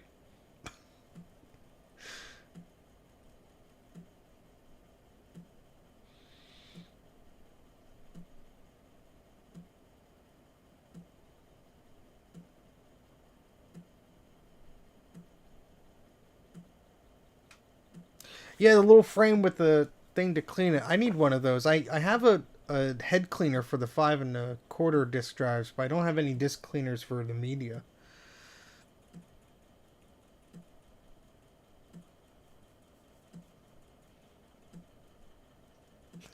Smart bun.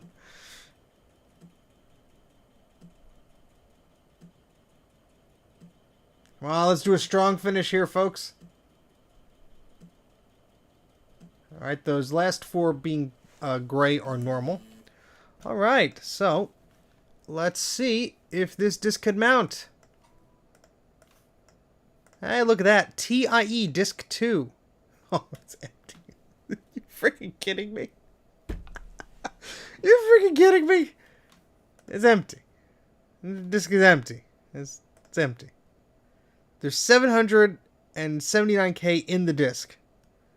But it's appearing empty. Probably because those sectors at the beginning were very important of telling us what the heck was on there. Oh boy. Well, that was fun. Okay, well, goes in the pile. Let's see what else we got here. Macintosh Pascal.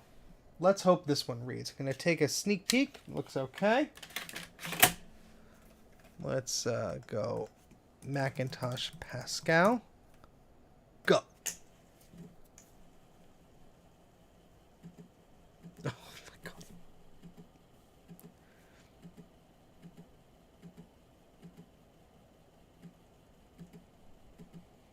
Why?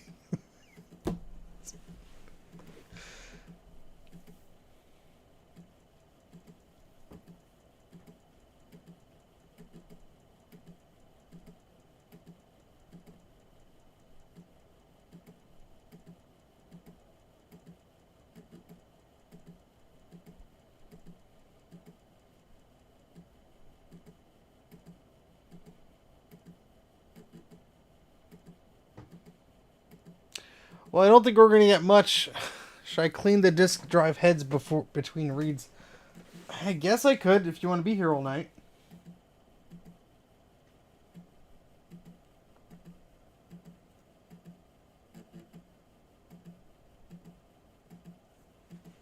Yes, Joe.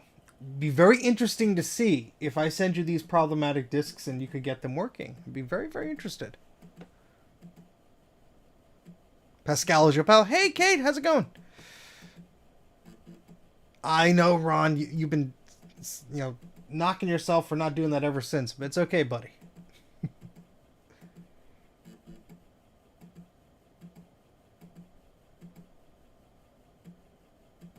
Oh, God. This is so bad. I don't know how to use the applesauce, Joe. I'd be happy to try and use it, but I don't know what I'd be doing with it. This is all bad.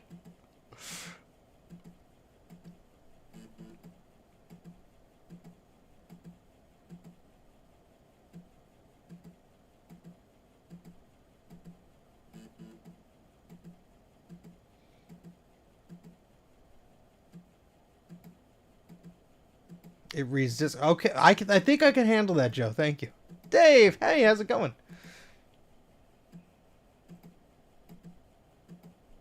Can you buy an applesauce unit, or what do you, like, is there a website or something? I don't know. Last time I looked it up, it looked very complicated. Oh, this poor Pascal disk. Thank you, Joe. Just slam that link on in here when you can.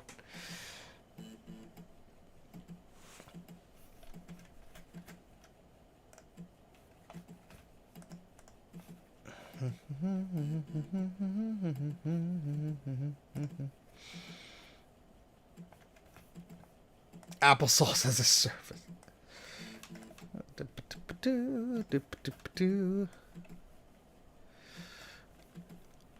Hardware. Here we go. Is that this thing? The floppy drive controller? The $285 thing? Is that what it is? It's a primary interface unit. There are 3 drive connections on the unit. Apple Disk 2, DB19.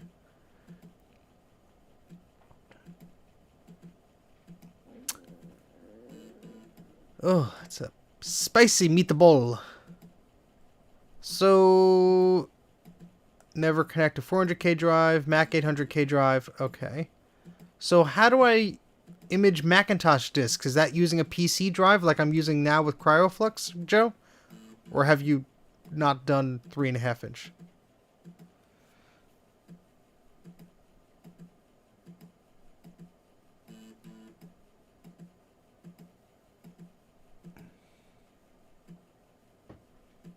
Use an original Mac floppy drive. Okay.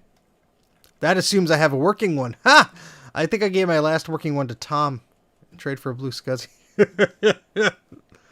There's another option, Flux Engine. I have no idea what that is. Please educate me.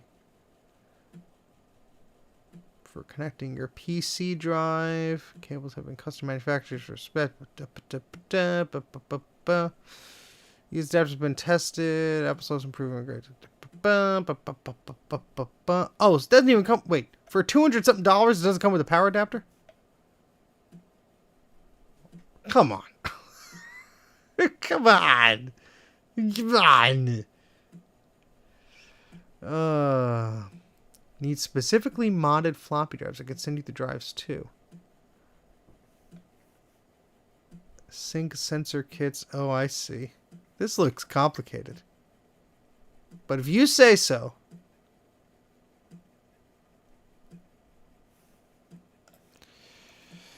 That's very. I spent more than that. I'm not proud to admit it. I spent. Oh, green sectors. No, I mean green. Red. The second I looked at the damn thing, it went red. Of course, the last frickin' sector. All right, well, let's try it out anyway, huh?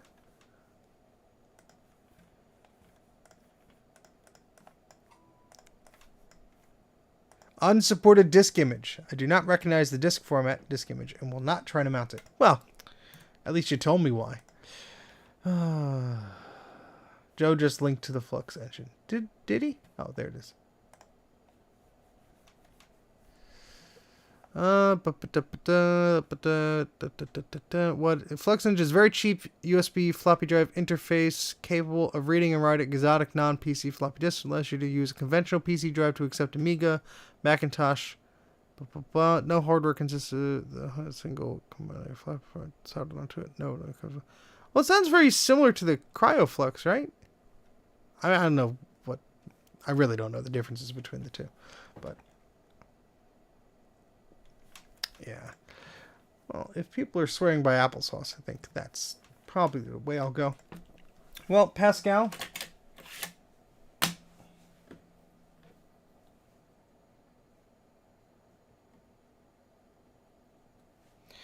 Let's try one of these Apple Confidential discs, huh?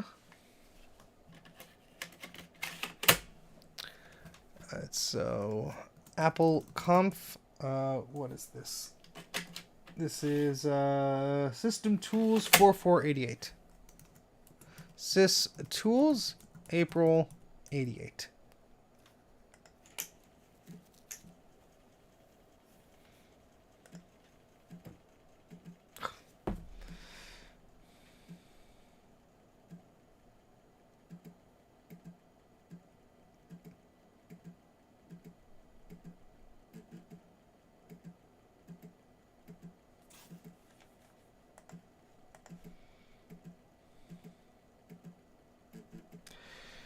It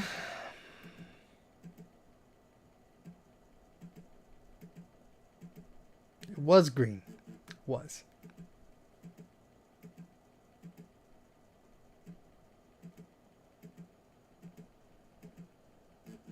I'm older than this disc. Oh boy.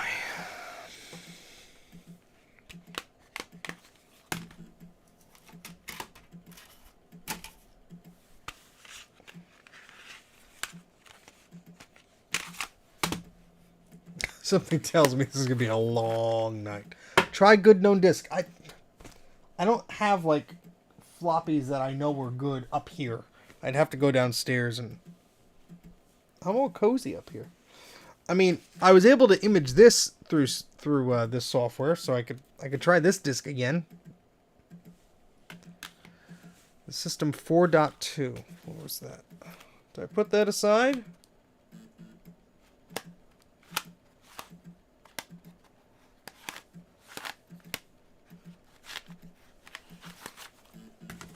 Where's that? I don't see that in the stack here. System 4.2.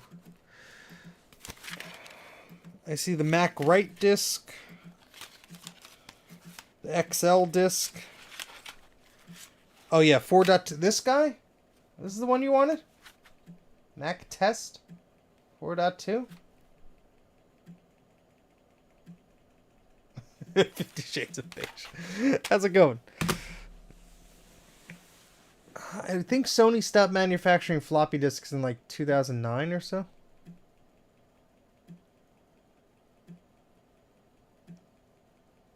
I'll try it. We gotta wait till this one is done.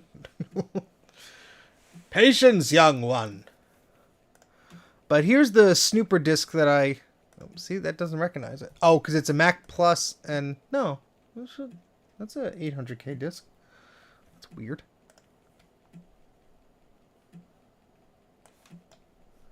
That's weird. I got it to work on a different emulator.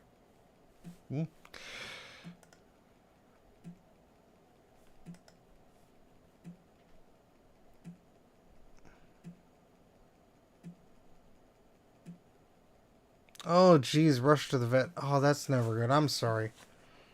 Sorry, 50 Shades of Beige. That sucks.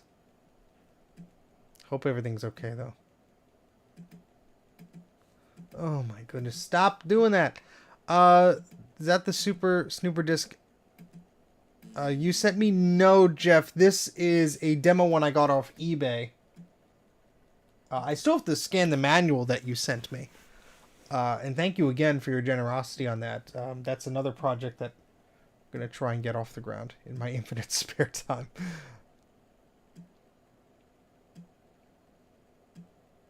She's okay-ish. 17 going on 18. I hear that. Alright, let's see if if this disk wants to mount. Hey, look, system tools.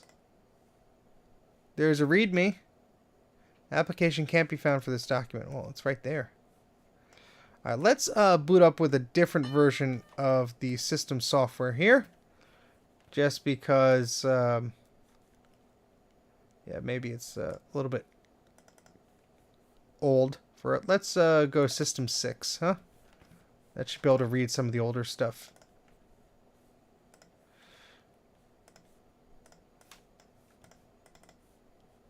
Oh, we have a setup folder here. See, now it's reading more. Look at that. Setup folder. Installer, HD setup, installer, scripts, readme. Welcome to teach text. Here you find the blah, blah, blah. Installing, upgrading system software.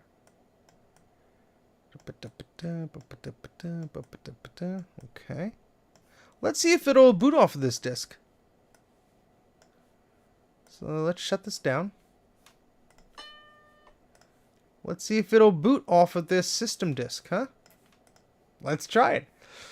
Gonna drag and drop. Look at that! It booted! System 6.1B3. Look at that. It actually booted. So that did have bad sectors, but look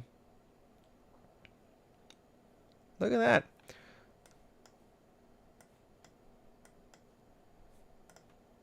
That's pretty cool. I don't know what's different about it.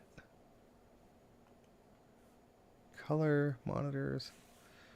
Yeah, this will be archived on Macintosh Garden. Do not worry. I mean, bad sectors and all, it boots, so that's pretty cool. Yeah, 6.1B3, 1988. Very cool. Yeah. I don't know what could be different. Control panel. Very cool. I like this. Yes, let's shut down. I'm going to mark this as a good disk with a little green dot here. And let's try this 4.2 disk here. And we're going to name this Apple 4.2.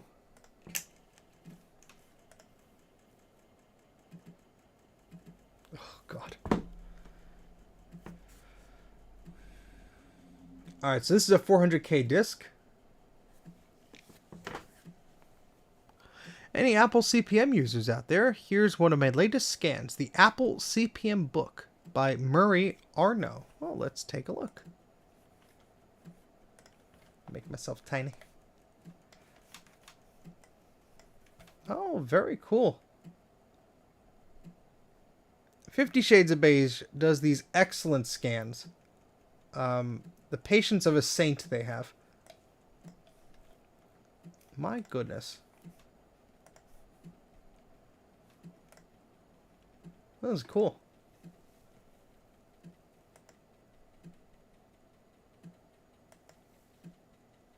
System 4.2 introduced Multifinder. How about that?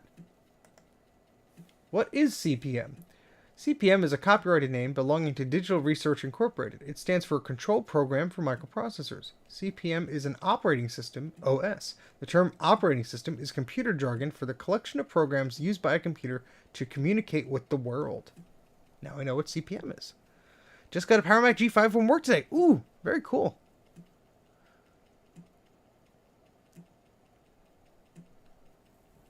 Trying to salvage some operations system disk. I am just trying to read the disks that I got and just see what happens. Make me big now, go. Like, why can't I click on that? Where's my cursor? Oh, it's over here. This is Tron speak. Okay. Oh boy.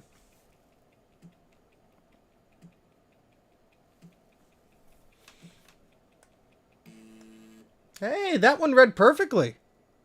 All right, let's try and boot it. Oh, look at that. Look at that.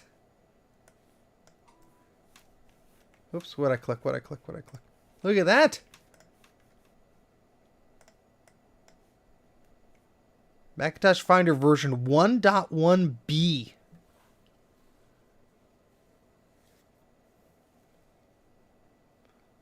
Who's a good disk?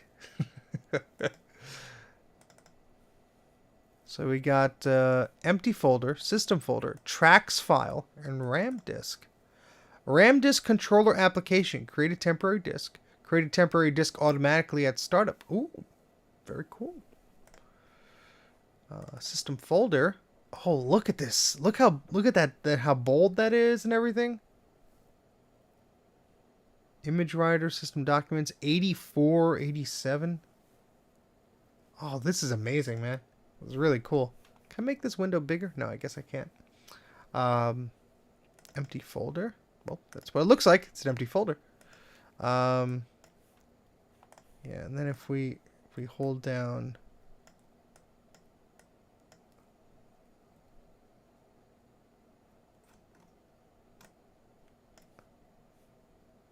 very cool. So there's not too much tracks.file. I have no idea what that is.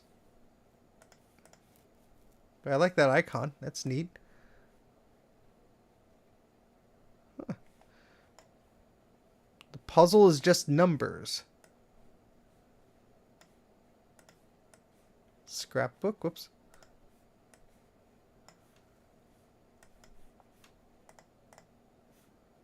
Got the Macintosh there, of course.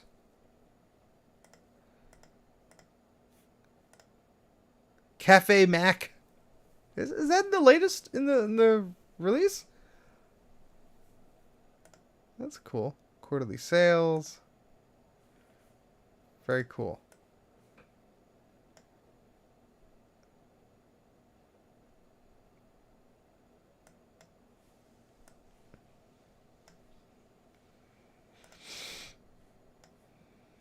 Oh, look at that control panel. Yeah, the G5s are pretty darn cool. That's a calculator. The alarm clock. That's about it. Move. Yeah, I mean, this said System 4.2, but who knows? But this, hey, that's very cool. All right, let's, oh, there's not even a shutdown. Look at that. What, you just put the power plug? You see this, guys?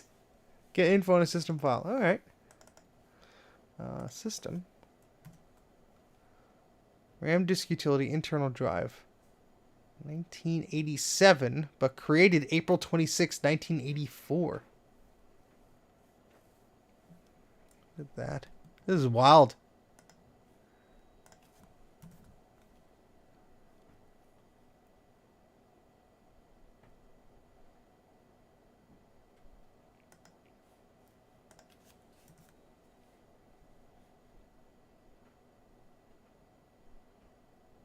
Oh, interesting, Red Leader. Yeah, that might be true.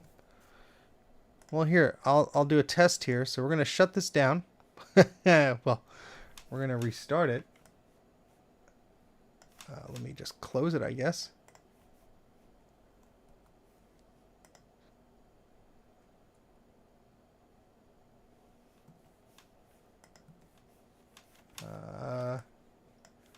More commands. How do I...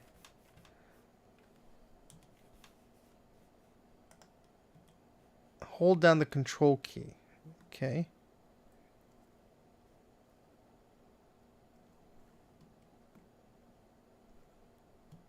Okay. It's a weird way to do it. Let's see. I have a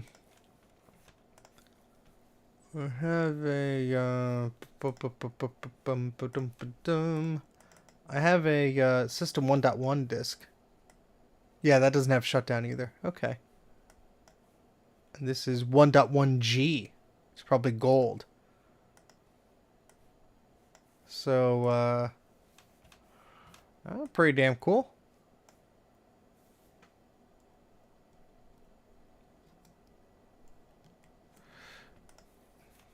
Let's boot the emulator up again.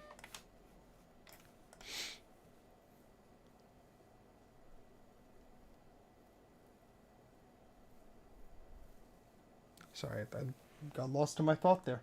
All right, so this disc was good.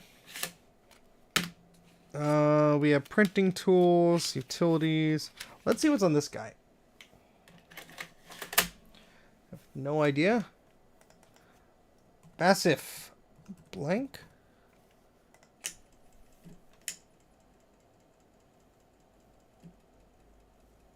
They're COBOL. COBOL third PCs. I'll know as much as I know about the English version of COBOL.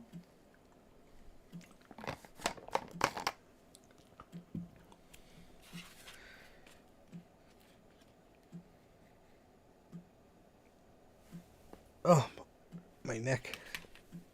Doing too much stuff. Massif is a company. Let's go to Mac Paint. I want to find out when that came out. January 24th, 84. Okay. Because this is Mac Paint with a date of February 18th, 1985. Mac Write, Mac Draw. Sorry if I'm a little tired. It's just I am. But I'm excited.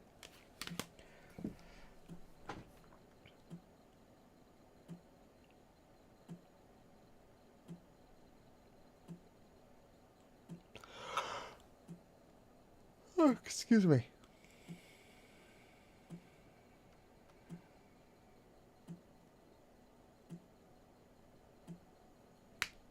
Mac Paint 2 was released in 1988 by Claris. Just joining. What is CryoFlux and what are you doing? We are backing up rare discs from a bunch of floppies that were given to me. And CryoFlux is a hardware/software solution. We have this floppy disk drive plugged into some adapters and such. And is reading the sectors, sector by sector of this disk. And it looks like, ladies and gentlemen, this was a successful copy. So, hopefully there's some data on this disk. So let's boot into System 6 again. And we're going to go to our disks here. And let's mount it. And it's called Video.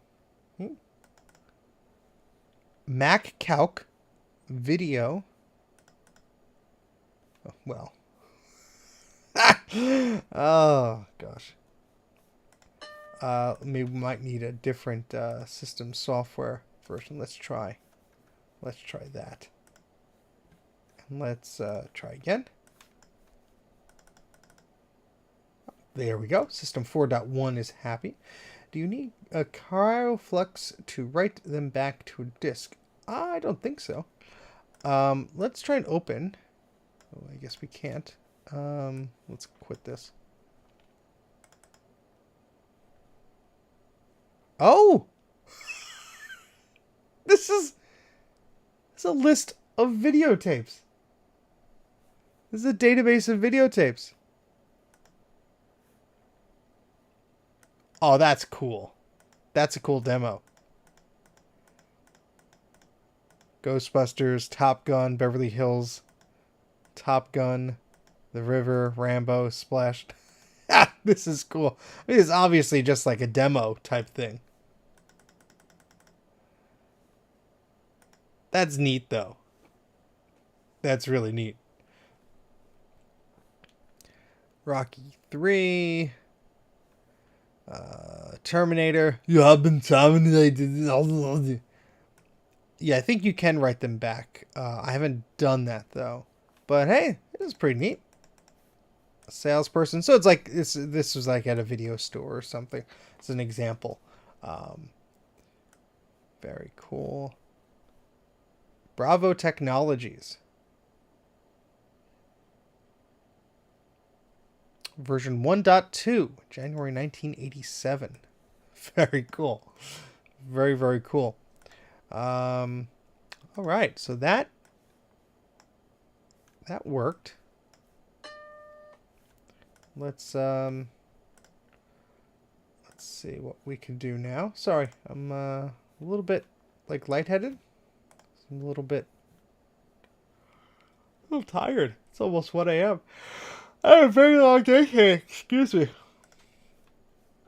Where was I? Oh, that's right. This. And let's go back to system 4.1. And let's see what else we can do here.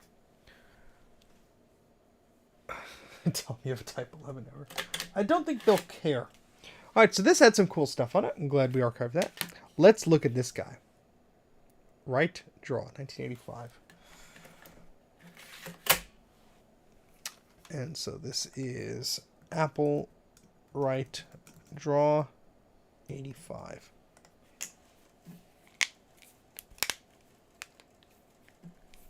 So it's a 400K disc. Try UTM. I think it's better than Mini VMac. What does UTM stand for?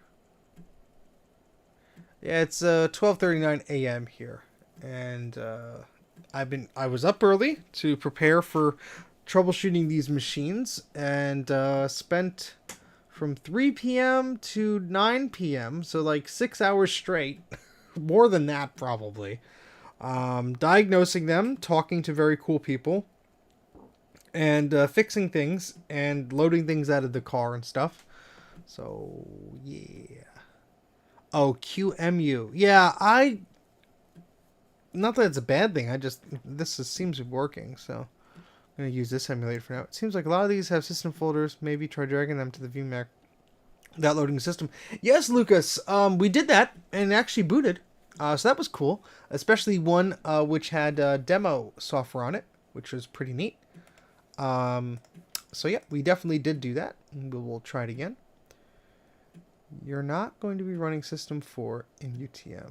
Mini VMac is great for this. Yeah, Mini VMac is made for like emulating like a Mac Plus and systems similar to that. So that's why I'm using that specifically, because these disks are that old that we need to run a system like that. So that's why I've decided to use this. I'm not bashing any other emulators. I have a few installed here. I have Basilisk 2 here. I have Sheepshaver here. I just use what I'm using for the job, and always happy to explore options though.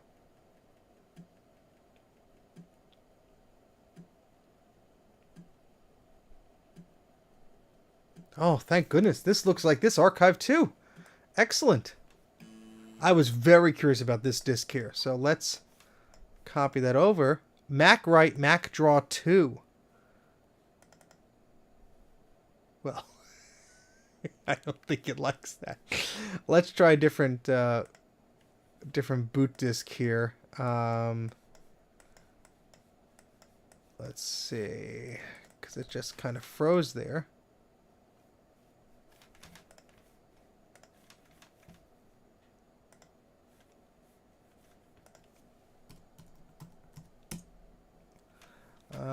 Let's see. So I'm just gonna try and see if I have any other, like I have system 4 and 6. I'm seeing if we have system 5. That might be a good one to keep on here. 1 second, I just have to finagle the remote connection screen I'm looking at so I can actually read this stuff. Okay, Macintosh, system disks. Where's system 5? Was there system 5? Maybe I'm just out of my mind. Well, I guess we could try, oopsie. We could try another system. Let's, what is it? Control Q? Yes. Whoops. Quit.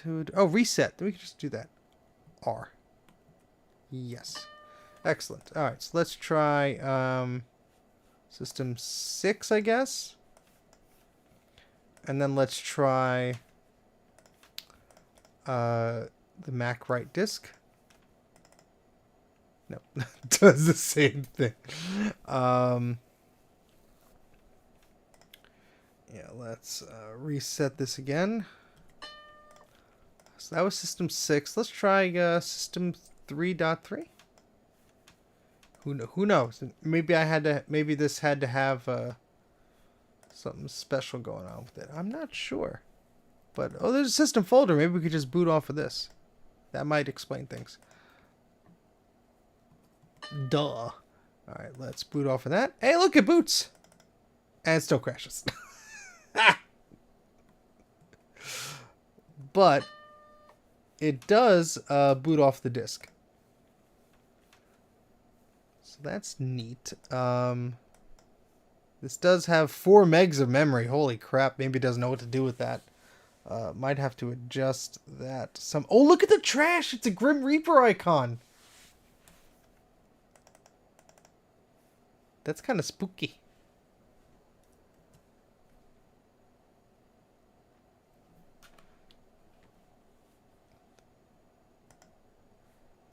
$80 worth of capacitors. Money well spent, Adam. Ooh, look, Finder is lowercase. 1984. Wait, what version of system software is this? Version 2.7x. Ooh. Interesting.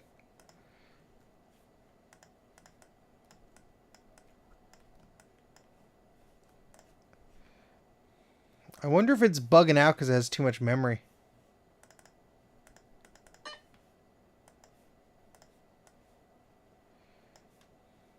Oh, look at this control panel. It's kind of broken.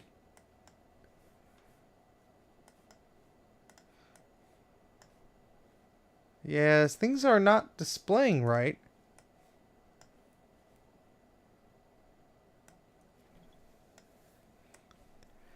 I don't want to say it as a brag, because it's not, but I've certainly spent much more on capacitors in one order, unfortunately. Scrapbook.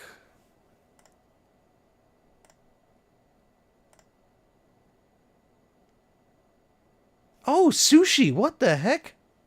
Oh, that must have been the code name of this particular release. I just noticed that. Very nice, Keith.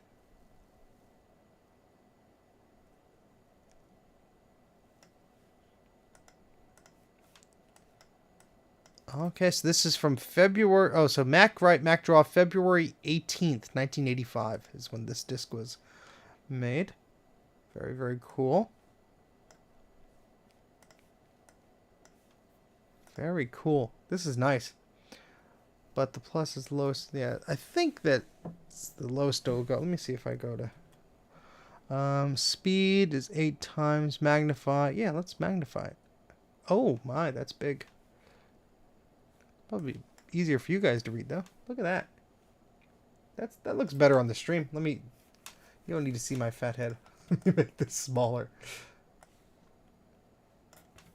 And then we could move this down there. And this up here. That's much better. Yeah, sorry about that. What else could we do?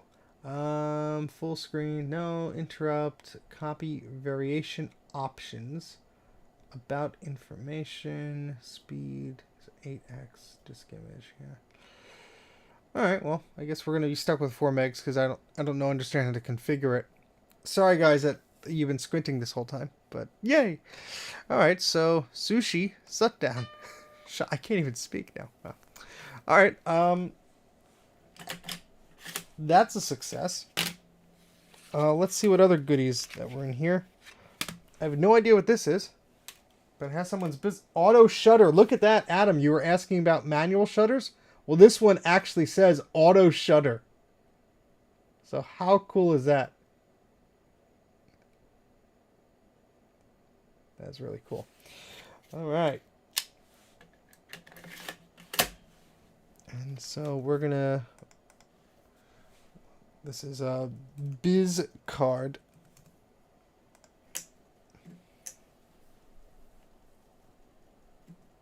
It's an 800K disc by the looks of it.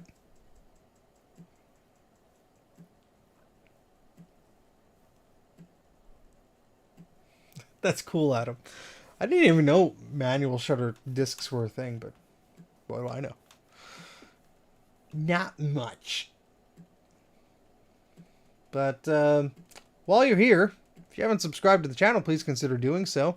I just reached 11,000 subscribers. How about that? I have to put together a non-live video. Those seem to do well and get me more subs, but haven't had the time, unfortunately. I like vegetable sushi. I've tried sweet potato rolls and avocado rolls. Very good, in my opinion. Yeah, I think I tried one of those confidential discs and it didn't work. We could try more.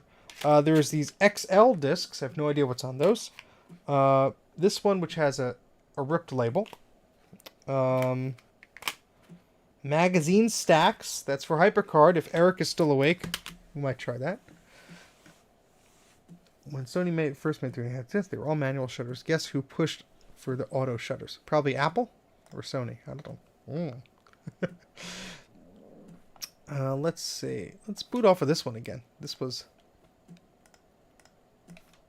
a fun disc. Okay.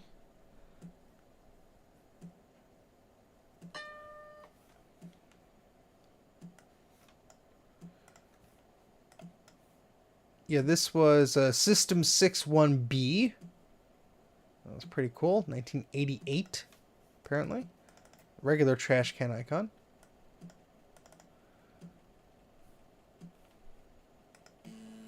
Hey, that disc completed correctly. Heck yeah, man. Alright, let's reboot. And this is BizCard. I have no idea if this is a bootable disc, but hey, let's try it out, huh? Nope. Alright, so let's we could use this guy to boot, right? Oh, stop. Okay. Disk image. Okay, yeah, that's fine. I don't care. Alright, let's try and mount this one. Mac calc problem file. So these are problematic files that were for that Mac calc software. Okay. So I'm going to shut that down. I'm going to label that Mac calc problematic file for testing. I'm going to put that in a folder.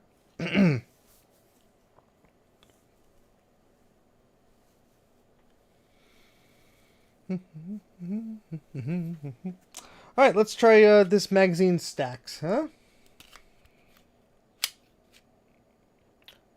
I have some suspicions that this disc might not be clean.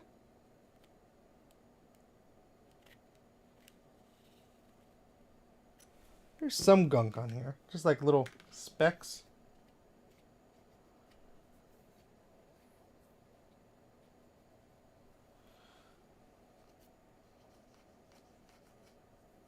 They look like crusty.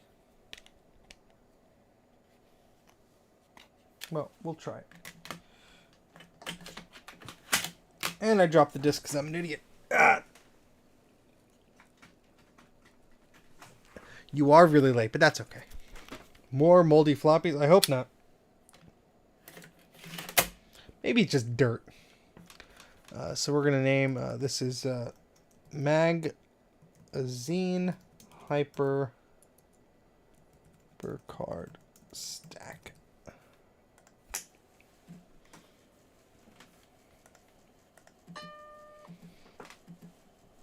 Yeah, it's bad sectors. Of course, it's bad sectors. Giant wad of slime.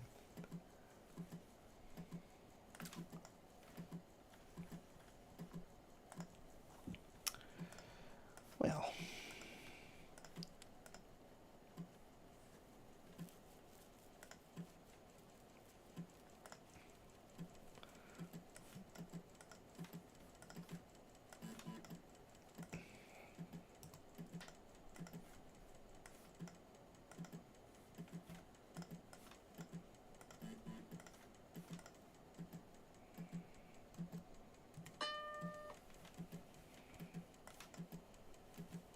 System 1.1. played around with this before, but it's still neat.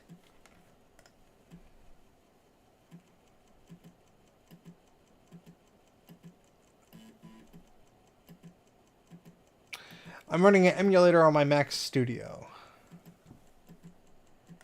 So, yes. Much easier than fiddling around with old hardware at this time of hour. Because I'm getting sleepy.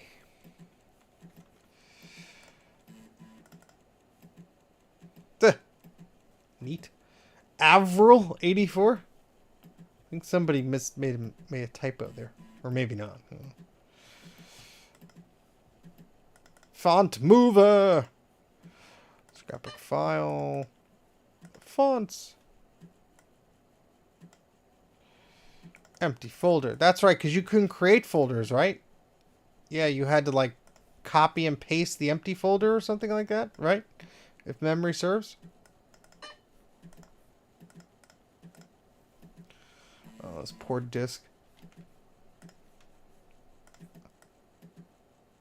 Check the Apple menu. Oh, my goodness. Oh, okay. I cannot read. Different language. Very cool.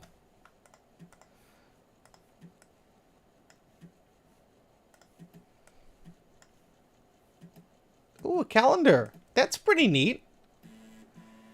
Le Français. We got notes here.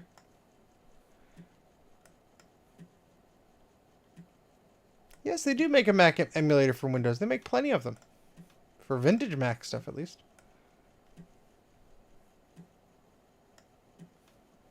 Oh, I clicked on that one already.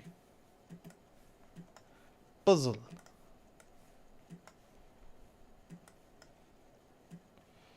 Neat. I don't know why this would have been in the big mess of wires installer, but okay.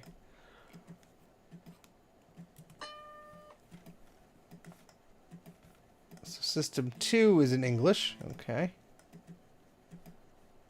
Very cool. Oh, this poor disk.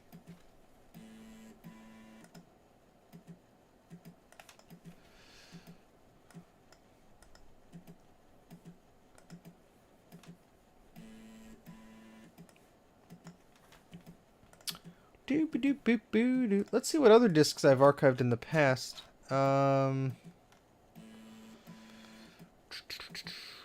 here's that Snooper demo disc. Oh, unsupported disc. Never mind. I think I tried that before. Oh, boy.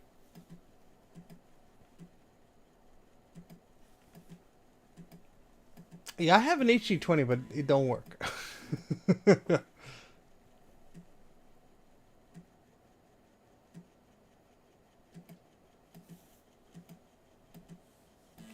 Come on, man. You can do it.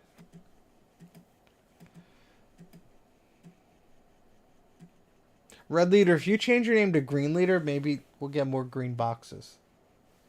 Just a guess.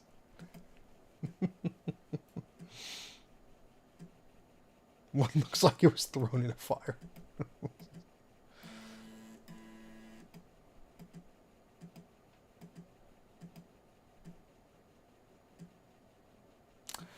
Alright, well, I'm pretty sure this disc is not going to work, but never hurts to try.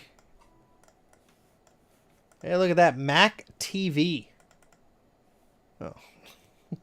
Nothing. Let's try a later version of the system software.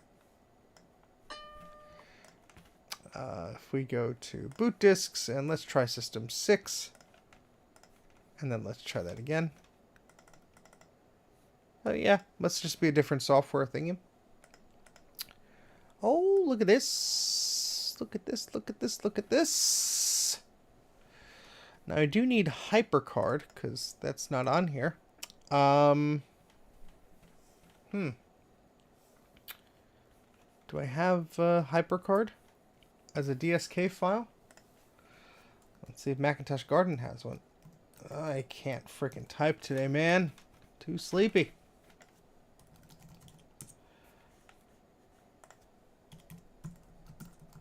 Let's see some of the details of this. 87. Very cool. Very cool.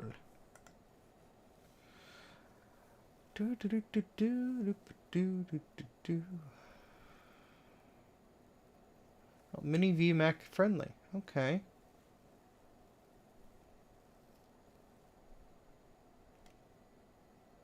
What version of HyperCard should I be using?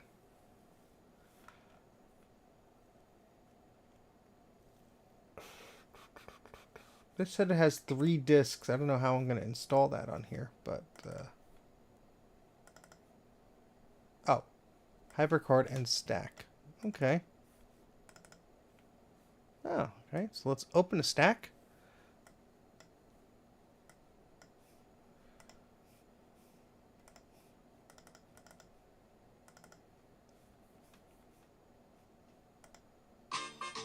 Oh, wow. Ah! Click the mouse to stop the music. Why would we do that?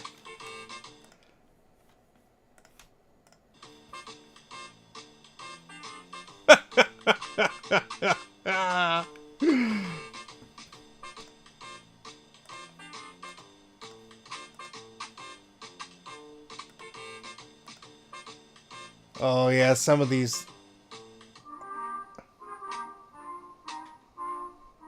Some of these don't work because the sectors be bad, I guess, but...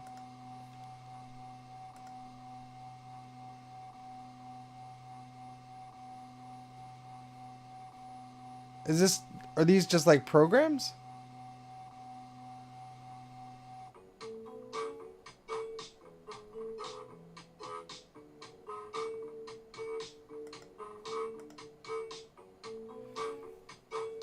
Oh!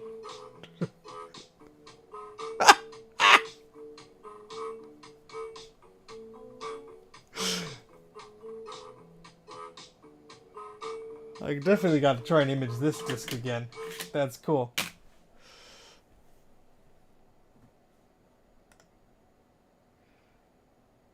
Dateline, Macintosh can't save changes to text. Okay.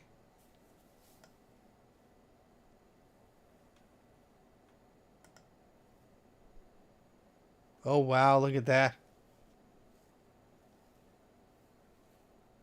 If you have a beta CD, upload it to Macintosh Garden, please. Hold down Command and Peering key to turn off volume and stop static. Oh, there we go. That worked. That is great.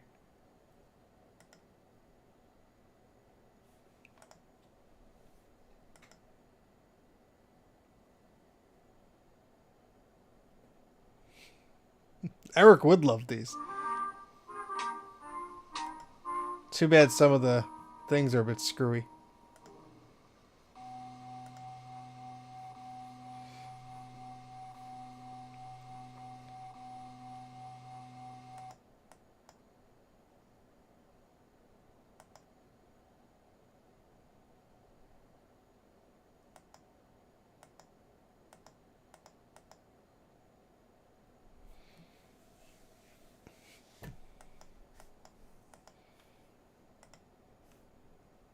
Nope. Well, that's pretty darn cool. I like that. I like that. That was cool.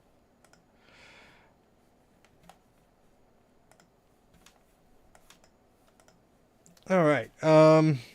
See if there's a few more we could do before I hit the hay here. But this one. Can't really read the label. We will say black disc label torn. Go.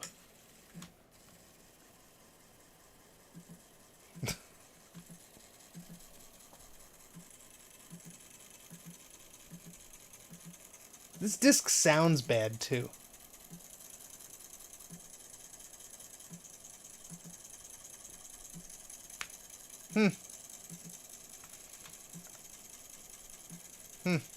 Photosensitivity warning. Yeah, sorry.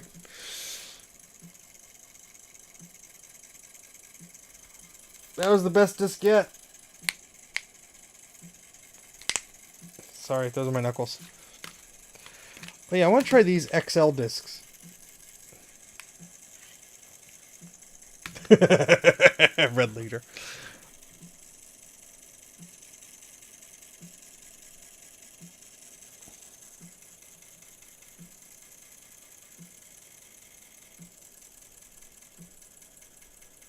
I think this disc has a physical issue because it's like sort of spinning off kilter. But I don't know if you guys can hear that. Please upload Mac TV online. Sure. I want to try and like. So there's 3 discs. These 3 blue ones. Might have mold on them, but I think that's what this disc is. There might even be another copy of it. This isn't all the discs I even have, folks. There's like 4 or 5 more boxes in the other room. I'm not going to go get them now, but there could be a better copy of it. If you have the workgroup server CDs, also please upload them. Look, the way I see it is those discs aren't doing anybody any good sitting in your basement or your house or your attic. If you can share them, you could archive them very easily. Please do that. Please. That'd be awesome, man. I have some workgroup servers I don't have the software for. It'd be excellent to have that CD.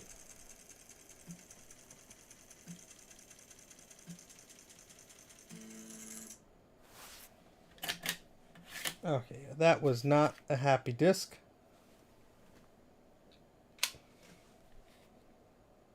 Definitely problematic. Let's try... Well, first let's clean this. I'm feeling that might have done a number on this.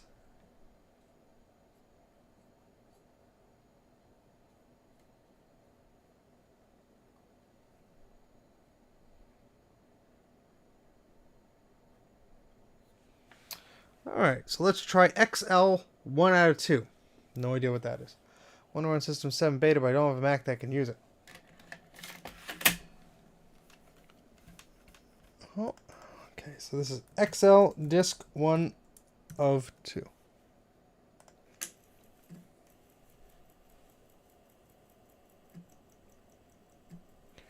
Another unknown disk. I wonder if these are for PCs. Yeah, unsupported disk. Okay.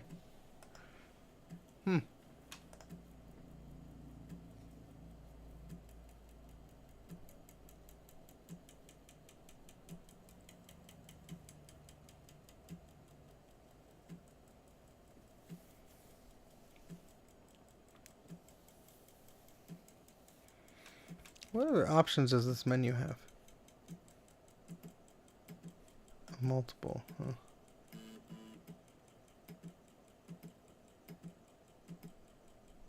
Well, at least it knew that was a bad sector.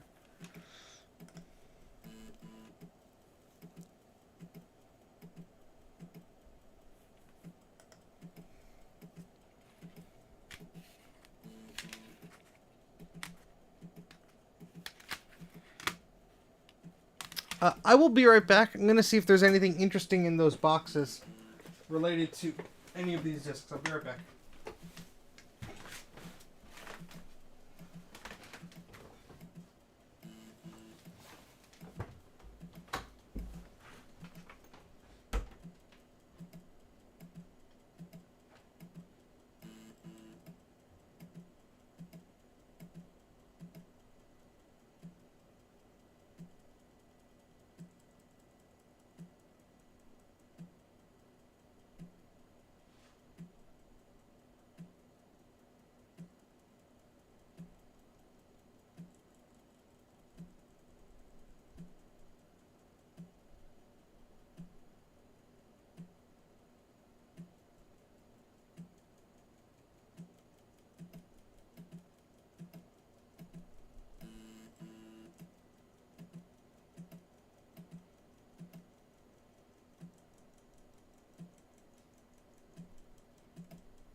Well, I found more discs, and if you want to see a real moldy disc, I have a good example.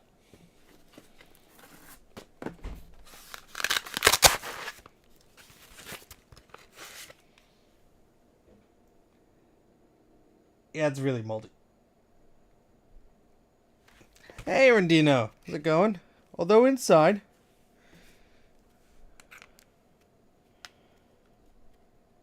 Inside seems to be okay. This one says System 3.1, fonts something, something, something, something. That might have gunk on it, I'm not sure.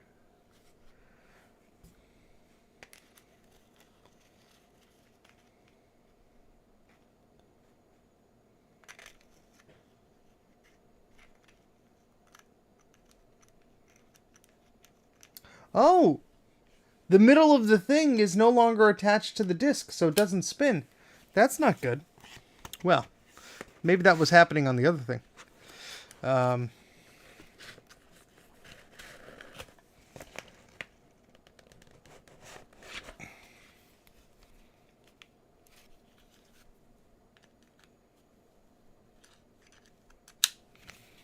This just says dock. June 1987. Let's put this over here. Alright, let's see if this actually reads. Nope. Well, that was the disk that we just tried copying, and it didn't like it. So obviously, we have to try part 2.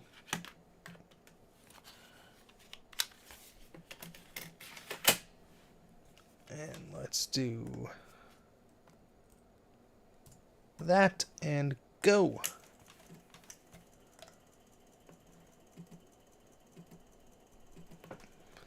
Oh boy, it's gonna be a bad one. Anyway, we have discs to look at. Let's make myself bigger here.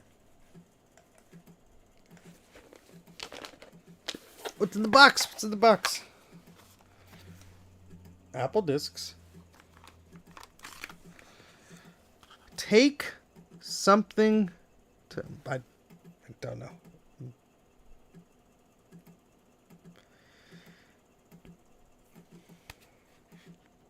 Dock backup. This is interesting.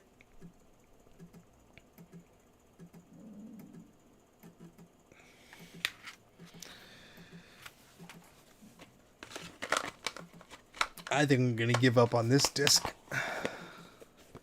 If I don't see one green sector soon. This is cool. Look at this. Apple computer. Well, Apple on it. Never seen that before. This has Mac stuff. I don't even know what these are. Oh, that's a Lisa. Lisa. That's cool. We will try and read those.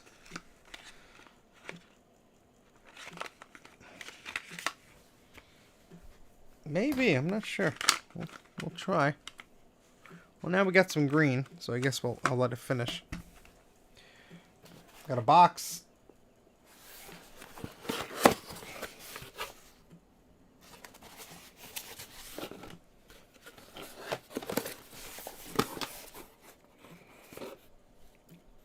Let's see. Lightspeed C code generation bug. Tom init. Tear off menus.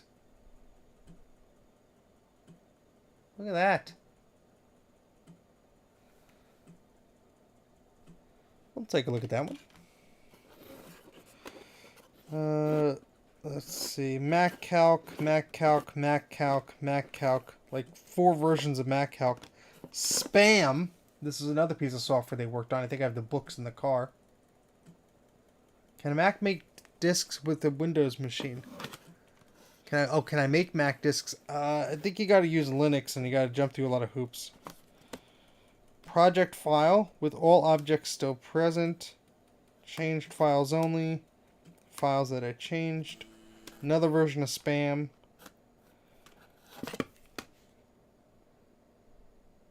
System Tools version 6 with laser printer fonts. Disk with no cover. Let me put this to the side. Alright, so I don't think this disk is going to read, but might as well try. What are we doing? System 6? Yeah, buddy. Let's make me tiny now. Whee! I need to see all that crap to the side. There we go. Perfect. Alright, let's see. Hey, look at that! Demo folder. Resume. So Comdex. Well, I don't have Excel on here. So these are all Excel files. Income statement final. So these are test files for Excel. It's pretty interesting. XL. Oh, now I get the disk label. Excel. Microsoft Excel. How about that? Actually worked. Actually mounted. Okay, so these are just Microsoft Excel files. Nothing too exciting. Pretty neat though. Okay, let's try this guide before I lose everything else that just fell on the floor.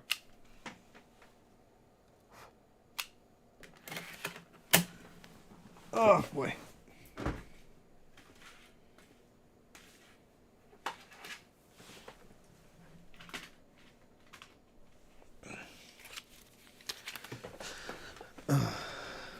Yeah, I don't have Excel on this machine. I guess I could boot off of a hard disk. Yeah, I had a hard disk. Why am I not booting off the hard disk? That's right, because I was doing other things.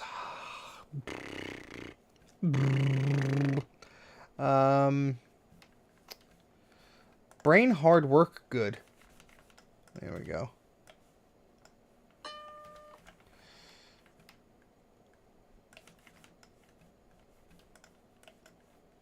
Here we go. Yeah, let's see. Oh, I have Microsoft Excel disks, but they may not image. What version of Excel is this? Microsoft Excel. 065096. 1985. These are all different languages. That's not what I want.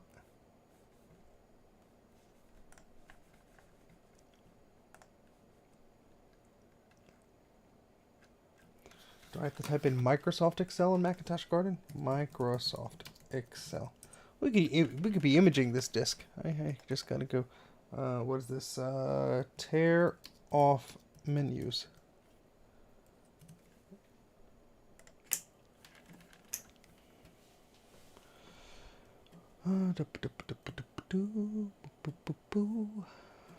Alright, where was I? Microsoft Excel. Microsoft Multiplan before Excel. Office 3. It's the first version of Excel for Mac. All I see is oh, the first download is Excel 1. Okay, so let's do that.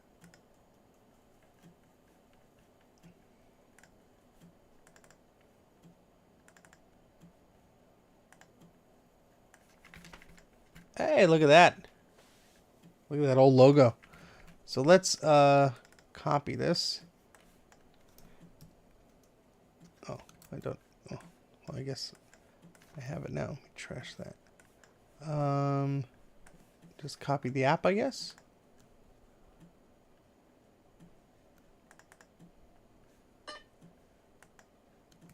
Okay. Okay. I guess I should stay. All right, let's do this. Let's shut down. Let's start off of the app disk and then open up this guy.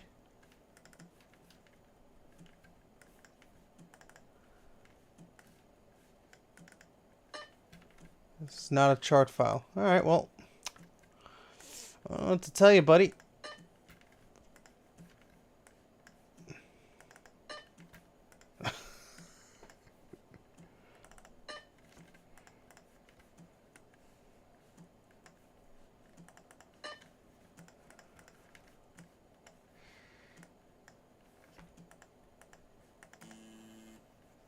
Okay.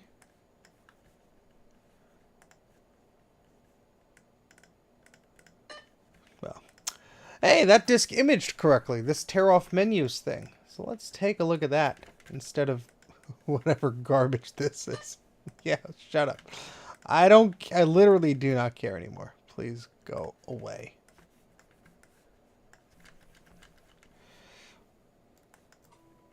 Alright, so oopsies. What happened there? There we go. Tear off menus. Here we go. What the heck is this? Promotion and marketing, tear off menus. Oh, it's a control panel for System 6. Alright, so let's shut this down. And let's boot up into System 6 here. On a hard disk.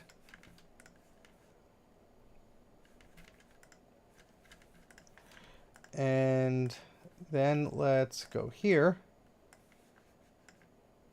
And load up this.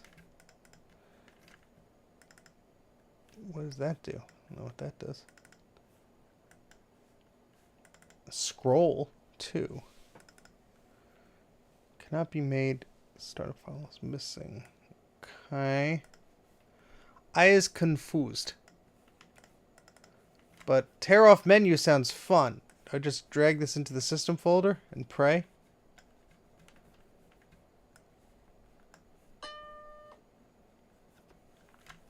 This might be for earlier than System 6. I actually have a feeling. This is not for System 6. Probably System 4 or 5? Let's just try anyway. Hey, it animated in there. Hey, there we are. About Tom. Tear off menus. Allows in the vast majority of well-written, according to Apple program guides, Macintosh applications to be torn off in place of the user discretion anywhere that makes access unfriendlies. Oh, I guess this is where it doesn't work with. Well, that's pretty neat. Hypercard tools and patterns, super paint. Okay. Preferences. Disable Thomas startup. Okay. Oh, I think I have an applied engineering disk drive that I just got with this bunch of hard software atom. It's in pretty rough shape, along with the SideQuest drive, but I'll be looking at the hardware in another stream. So how do I tear off a menu? Oh, like these menus? Let's see if I opened up Excel. Yeah, okay, whatever. How do I tear off the menu? I should have read the thingy. How does do? About Tom. Serial number 17.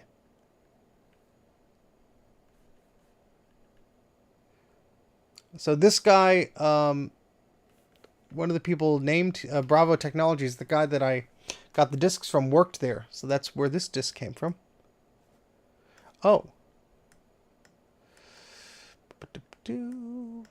Supports colorized menus. As a bonus to your customer, we have included tone disk variant. Scroll is an installer type document that can be applied to your system. System 4.2 or later provides you with double-headed scroll arrows for Windows. Dialog boxes. Once you install it, by the time you will not remember how you ever got along without it. Oh, that's very cool. We thank you, the author. Scroll 2 is shareware.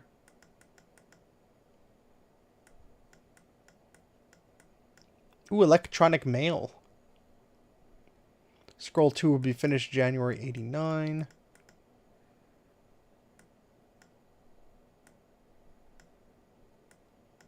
I don't know how to tear off the menus, but anyway, that's interesting. Very cool find here. Hey, Metal Music. How's it going? Okay. Let's eject this. Boy. I'm getting pretty sleepy. Probably gonna stop soon.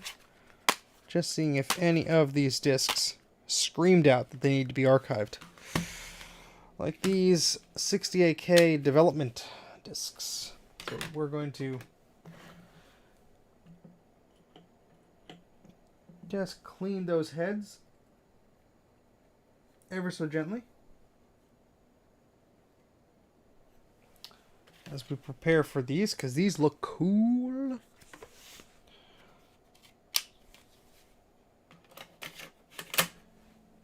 And let's so this is Apple 68,000 Dev 1 of 2. Go.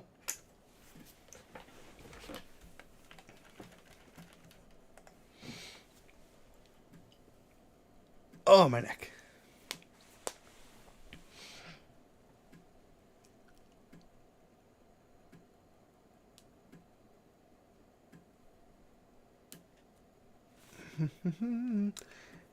Hey, Christian, I didn't see you come here. So yeah, I got a bunch of prototype discs.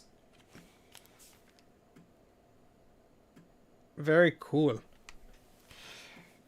So, Christian, let's show you some cool stuff that we found here. So let's reboot our emulator and take a look at this. System 6.1 B3. Oh, I'm sorry to wake you up, Christian.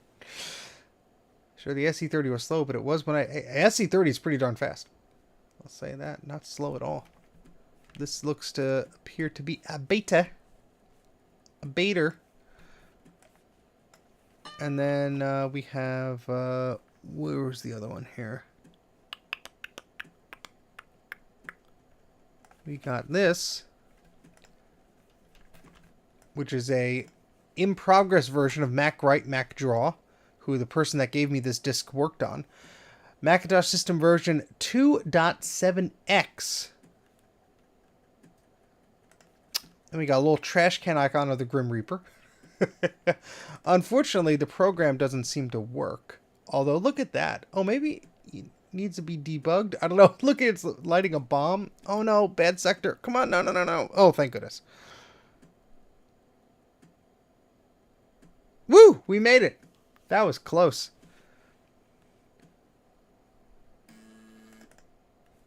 And that crashes the system. Okay, so let's see if we could go back to our hard disk here. There we go. And we're going to look at this disk that we just imaged. And this is Apple's 68,000 development software. Look at that. MDS1 V1. Oh, look at that. Steve knows Randy. Randy who? Oh, Randy worked on Mac Write and Full Impact Spreadsheet for Bravo Technologies. The contact I have probably knows Randy. I don't personally know. Read me first. Okay. Dear Macintosh 68,000 developer system owner, here are a few hints to optimize the use of this product. Both diskettes are packed full of useful files. A bit too full, in fact. Before you can use your development system, you must build a set of working disks containing only the most necessary files. We suggest the following arrangement for your working disks. Oh, that's cool. No worries, Christian. Take care. Probably fall asleep in a few minutes. Sweet.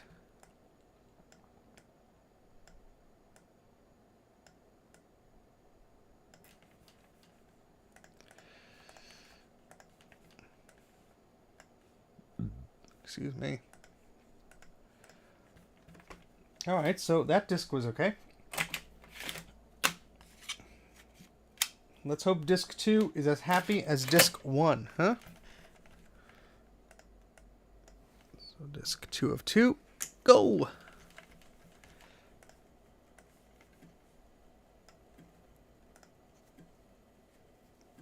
Yeah, do it, VBorg. Make sure you remove that reefer capacitor first. Pack a bit of a spicy punch.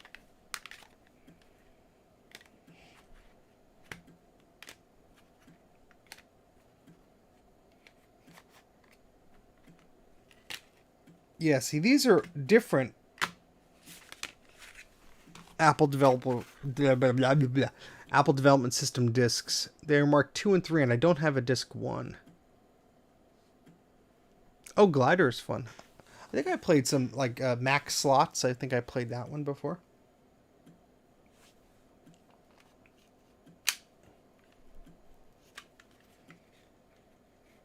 These appear to be in okay condition. Would you ever do a stream of those games? Maybe. I mean, a lot of people stream Mac games already. Probably do a better job than I would. Yeah, but I don't know what version of that. In fact, I'm going to go to Macintosh Garden.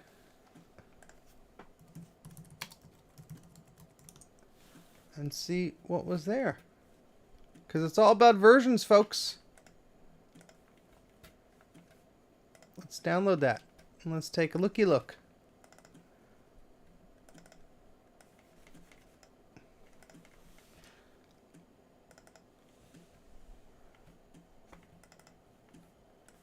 See, mine's a different version. It appears.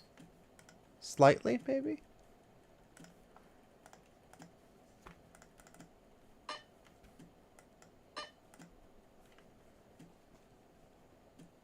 Yeah, see, this has a different warning. Before you can use it.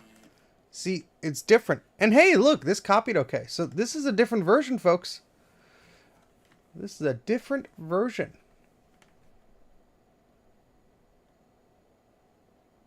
Yeah, I think I'm starting to get that sort of tired too, Red Leader.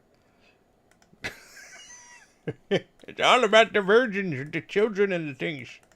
And, you know, you're... Oh, God, no, that came out wrong. No, that's not what I meant, folks. Sample programs, debugger, dfiles. Virgin disks. Untouched by dirty Macintosh things. System folder. Okay, let's see what version of the system folder this is.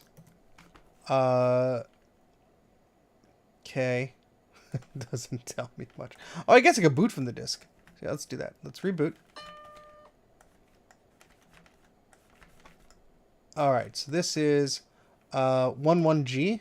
Okay, shut down. I gotta Control R. And now let's look at the disk that I made, which is one second here.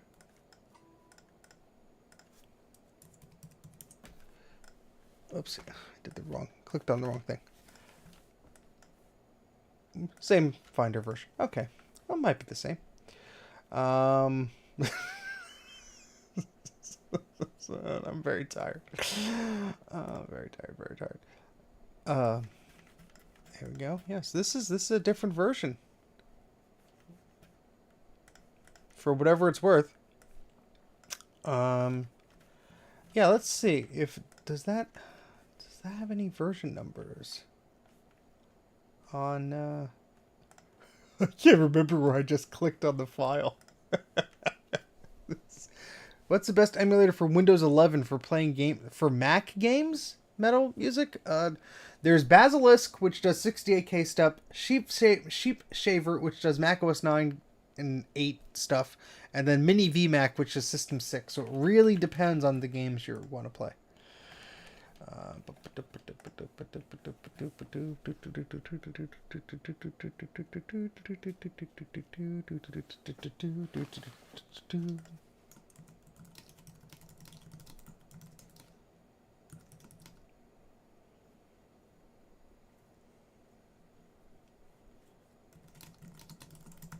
Sorry, just responding to a message.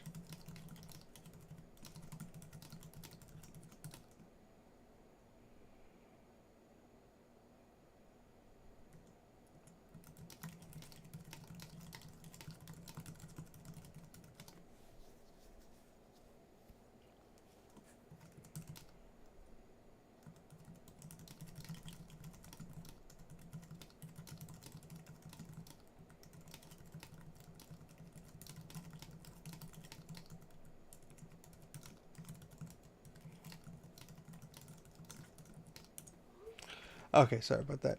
Hey, electrical outlet, take care. Emulation is a website about Mac emulation. I probably said that wrong, but yeah, well, might want to check out that website if you're just getting into the stuff. There's also a great video the Macintosh librarian did. My goodness, how did I forget this? Macintosh emulation, Macintosh librarian. Macintosh librarian, excellent channel. They did this video all about Basilisk 2. Hey, look, Mac84 is live. 45 people watching, apparently. Check out this video. Goes into very good tutorials about emulating the Mac OS with Basilisk 2. Macintosh Librarian is an excellent channel. More people need to subscribe to them. Yes, like I am, 3.44K subscribers. I think we can bump those numbers up. Kate is an excellent person. Subscribe to them, please. That's my little ranty rant.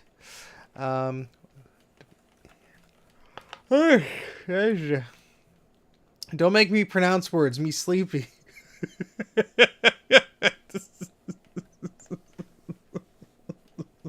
Remember that Mac84 stream where he just fell asleep on the stream? We're getting there. Where did that go? Where did the downloads go? There they downloads. So this disk image here, MDS1. But what version? What version? Would these have versions on them? No. Well, that says 85. And let's just see something here.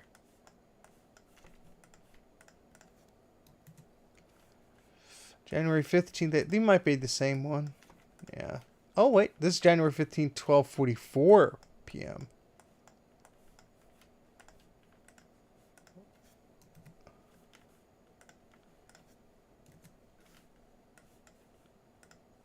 Yeah, December 12th, December 19th. Yeah, so this is a slightly different version than what's on Macintosh Garden. I will be sure to upload this.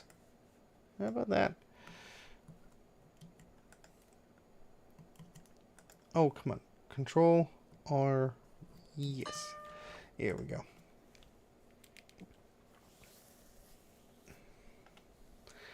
Shipping fixture painted on top of one of my profile drives, a common thing. I don't think so.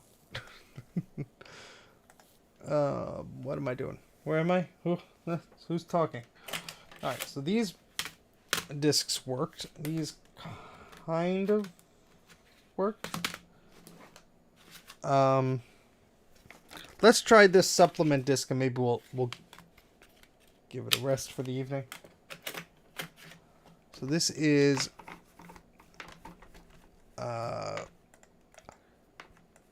Mac supplement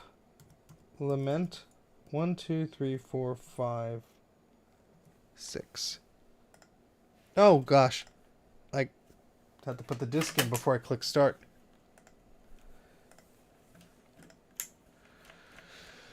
Oh boy.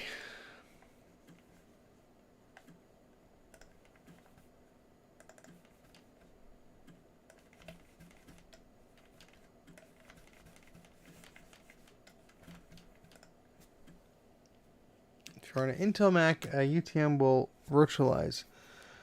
Oh gosh. What's weird is if you don't click on the mini VMAC window, it freezes. You have to click on it to continue. It's almost like it's pausing.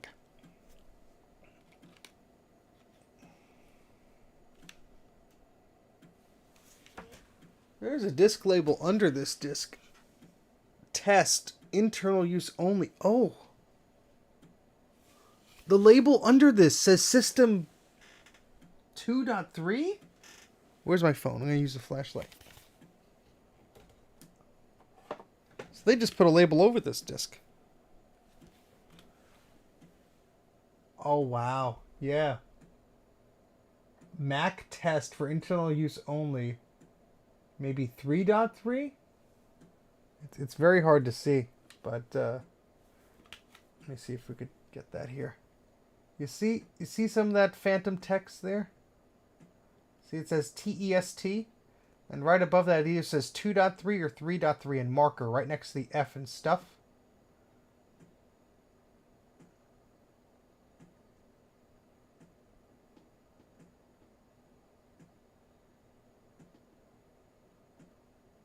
Pretty darn cool. There's just a label under the label. That's what we're looking at. What's happening? Who? What? Who? My brain is dead too. Hey, this disk imaged. F yeah. Alright, let's try and mount that. Unsupported disk image. Well, you know what? Screw you, man. Maybe it's a Lisa disk. I don't know. This is Mac stuff 123. Mac stuff 123.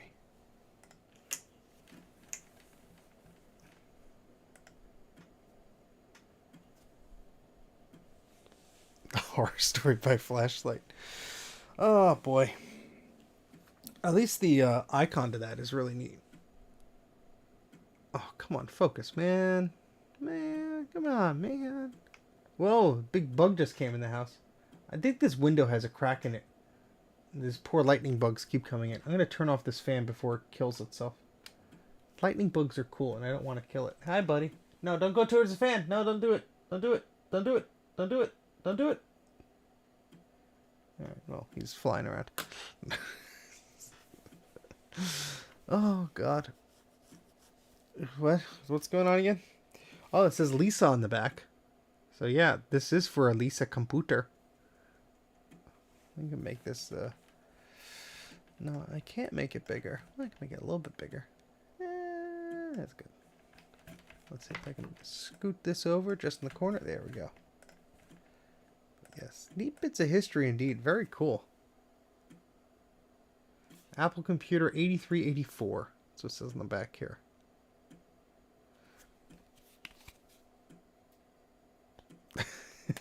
I'm archiving it, Adam, so. This also has a Mac test label under it. I wonder if I could see what's under that label. No, I'll probably just destroy it.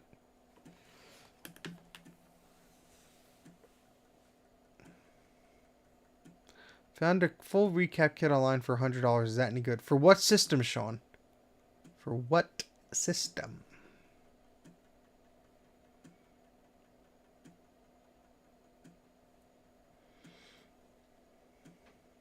Hey.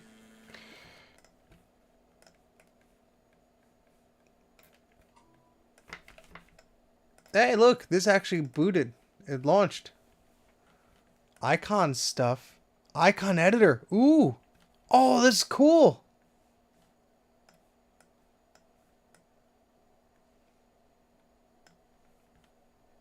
Oh, this is cool, man. Yeah, let's see if we could boot off of this disk.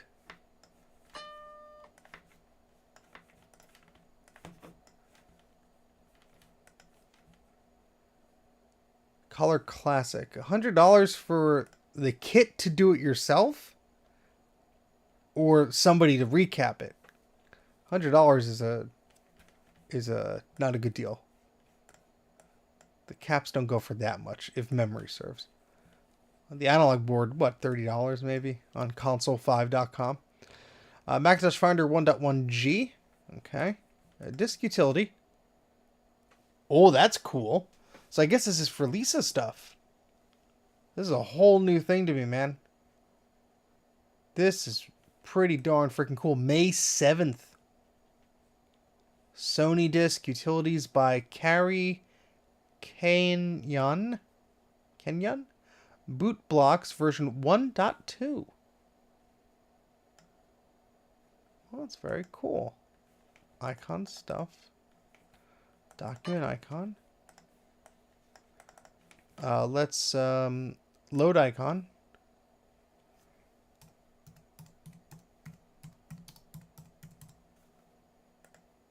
Oh! It loaded it. That's cool. We actually got to open. And then hand icon. Okay. It's funny that you have to open. You have to type it. Oh, that's cool. Utility Larry Kaner wrote in late '83 when the decision was made to drop the Twiggy drive in favor of the Sony very late in Mac development. Keith, you are very, very knowledgeable. And the back of the disc says Macintosh. So there you go. Nothing to do with Lisa. Okay, understood. It was just next to this Lisa disc, so I had no clue. Put this back in here. Before we end it, before we end it tonight, this was told to me this was of some importance. And importance, this is Mac stuff 1 through 5. And so we have a bunch of discs here. And let's try and image these 5 and see what happens.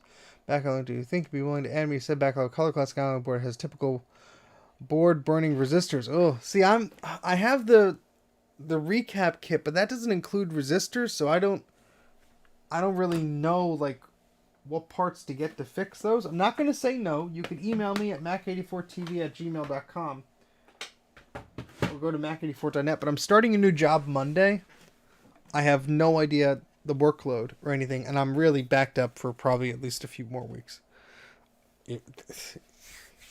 If I'm optimistic. Excuse me. Lisa Workshop was the only way to make Mac apps back then. Mac stuff had sample apps you could play with, utilities to use. Cool. Keith, you're a wealth of information. I am very much graced by you joining. Thank you very much for doing that. Yeah, I mean, I'm not saying no. I'm just saying I really don't... Like, I have my own analog board problems to fix before I get to client stuff. And the analog board stuff isn't too difficult to do on your own if you really want to get into that. But again, this has a test disk thing. All right, so sorry, let me stop talking. Let me do this. Start a new job Monday as well. Oh, there you go. Very nice. Oh no, yeah, I was job good. Me start soonish. Words. Oh boy. All right, let's see if this is good. This is a 400K disc.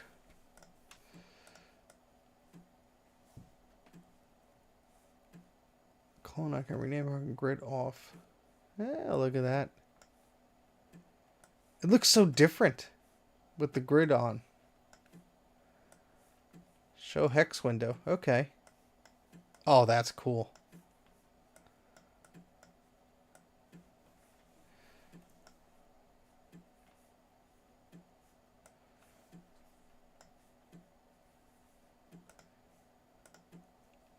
Thank you, Jeff. Yeah, it's for a pretty big software company. I'm not going to name the company, obviously. But I'm excited. It'll be a lot of work, but I think it'll be exciting. So, 1985, Apple developed software called MacWorks, which allowed Lisa 2s to run the Mac OS. But when the Macintosh was introduced, you had to use Lisa to cross-compile for the Mac. Yes, I covered some of that in my Mac clones video, I think. Ooh, Mac Nub. I don't know what that is, but it does this. I'm easily amused at 2 a.m.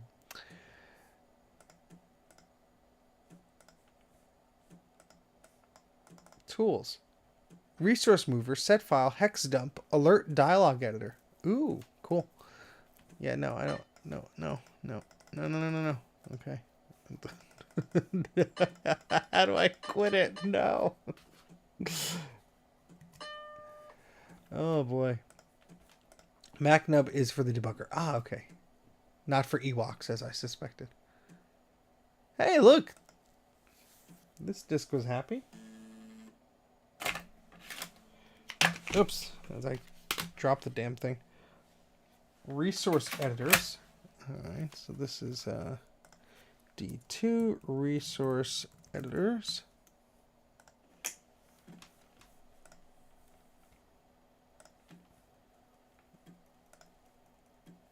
let's see. Let's go back to System 6 here.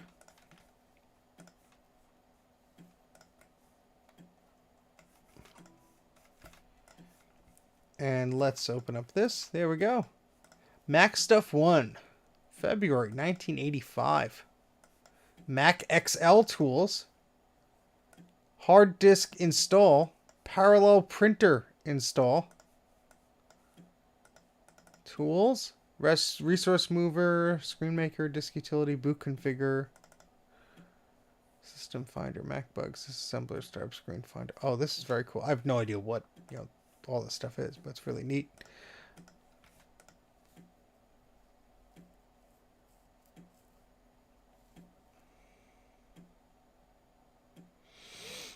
Both those are for MacWorks 3. Okay. Don't mess with it. Well, it's whenever I open a disk image, guys, I'm actually duplicating that disk image. So the original image that I copied, I'm not touching. That's going to be archived. So that way, even the disk image itself doesn't get tainted. Hopefully.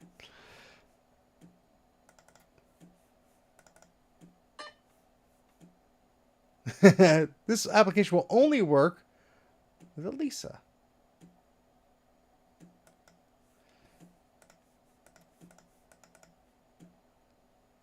Screen maker. Screen to dock, dock to screen. By Bill Atkinson. Converts between Mac Paint documents and screen images using the top left 512. Oh, that's cool. Hey, this disk was happy too. Nice. What could this mean, you smart people?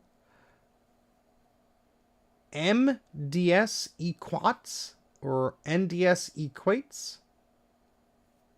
What could that mean?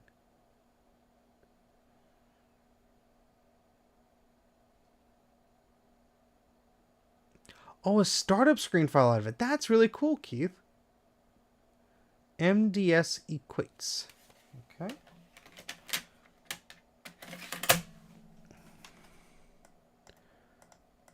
I don't know what that means, but maybe it's a thing.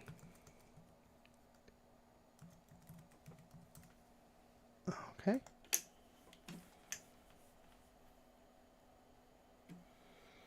Found that I can install MacWorks on SCSI drive to connect my Lisa, but actual Lisa software has no idea the SCSI code exists.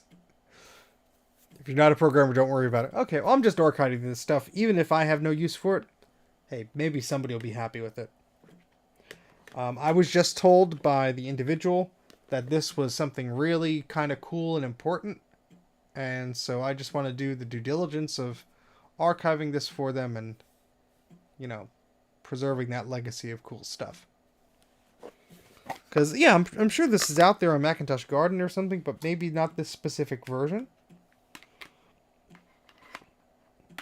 Then the next two discs are examples, and then fonts and executable examples. Elephant stamp for Steve at 3:52 p.m. AEDT. I'm too sleepy to understand that 50 Shades of Beige. I can't even speak beige, but eep. That's a very slow eep. That's a tired eep. I'm gonna sleep well tonight. I can tell you that much. What did I do? Oh, let's close that. What are all you people in my room? D. Finnegan has a lot of this stuff on his site. Can you, Keith? Well, let me just Google it, I guess. Google's D. Finnegan. This guy? No. Truck maintenance? No. How about a Macintosh?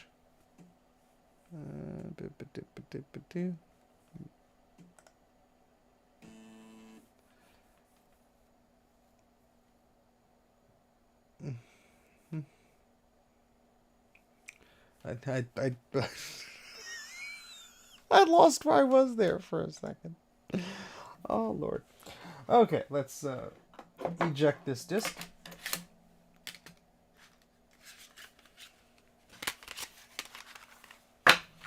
And we're going to do the examples disk.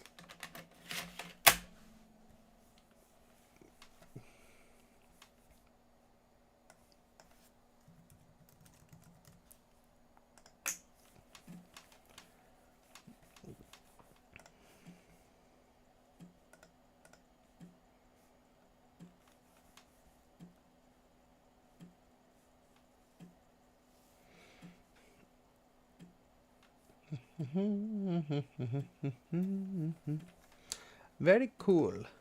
Very cool.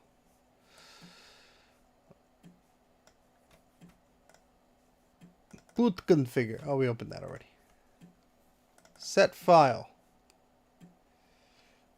Oh, it's like a ResEdit where you can set the type of the file. That's cool. Zap Brannigan, baby. Oh, Keith, I'll have to check that out. Thank you. Resource mover. Examine file. Yeah, let's examine those files, baby. Neat anyway. I'm glad the discs work. I just jinxed it, didn't I? Oh yeah, after this little guy here is Snoozeland. Snoozeland. Get all snoozy and sleepy. I don't even know how many people are watching me right now because I don't have the YouTube window open.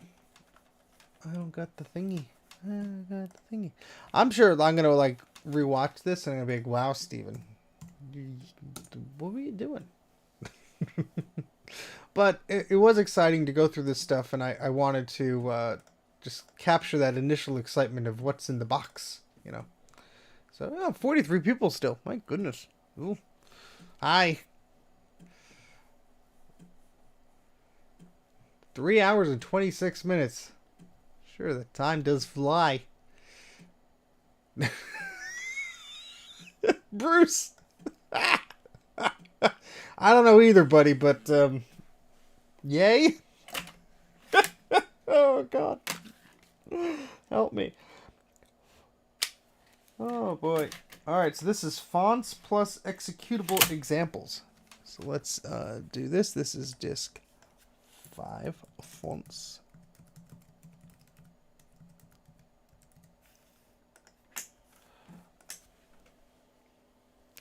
Why is there a 60 at the top of the chat?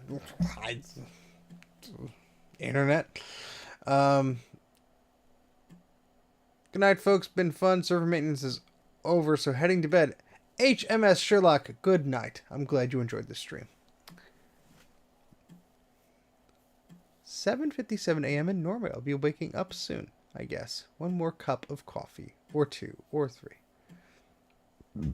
Oh, Adam, I have a very cool keyboard in the car. Let's just say I'll do a stream on the hardware I got, but let's just say this keyboard will work with the Macintosh Plus, and it's not made by Apple. It's very cool. I don't know why I'm whispering.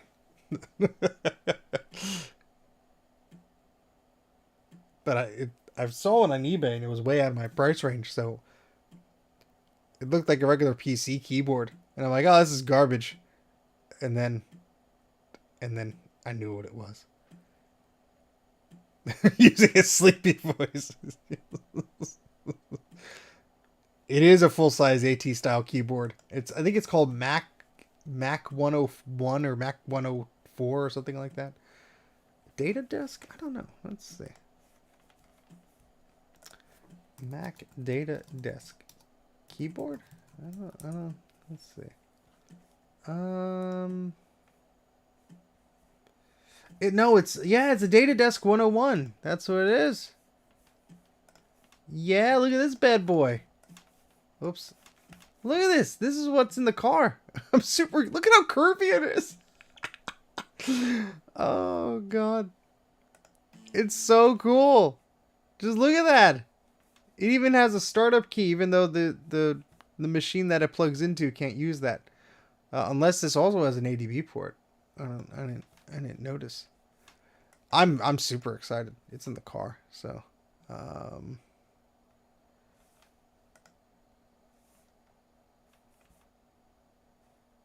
yeah.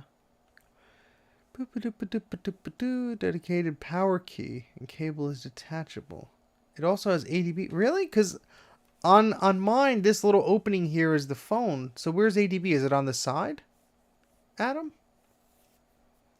No, mine looks worse. I think that's just the color they came with. Hey, the last disc imaged correctly. Oh, this is cool. This is very cool. So that was Tools, was the first one. Hold on, let me rename this here, if I could find this.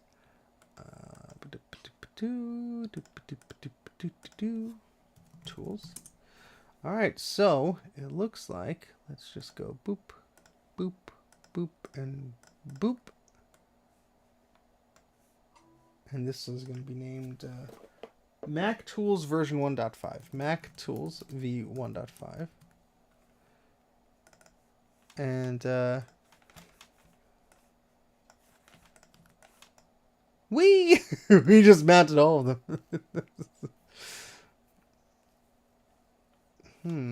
Well, we'll have to see about that, Adam. So this is Adam. Resource editors, Mac DBs, and serial driver stuff. Mac's bugs, debuggers.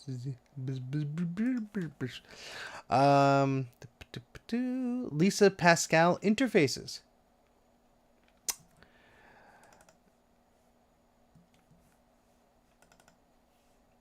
Desk accessory example. Lisa example sources. Got some MDS trap files. Well, I'm glad everything is backed up, apparently.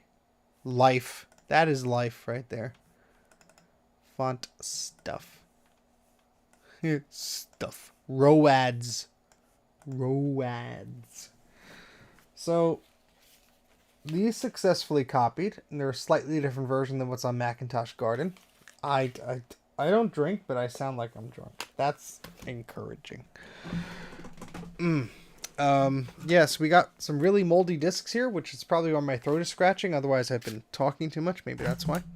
Oh, did I do these yet? We'll do these before I forget about them. Cause you guys think I'm fun now, so we do the thing. No, I'm just kidding.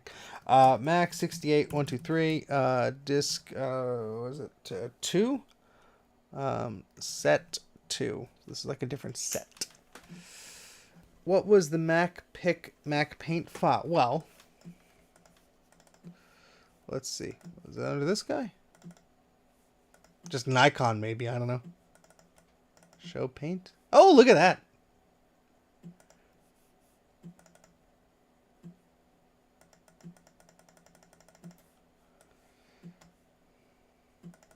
Instructions.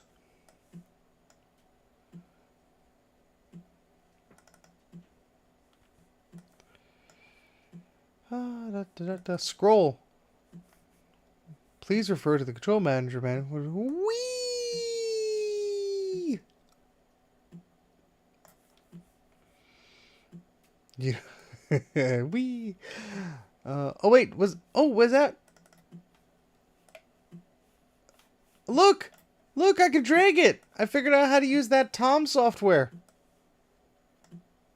I can just drag these wherever the hell I want. Look. That's cool. File. So you just drag your cursor, and then you just keep on dragging. Look how cool that is. That is neat.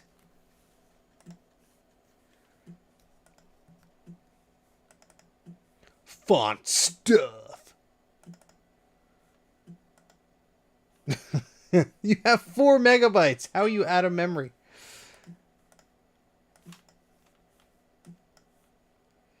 .11G. So we're booting off the actual disk now. Oh, there we go. Font editor. Yeah, let's quit that.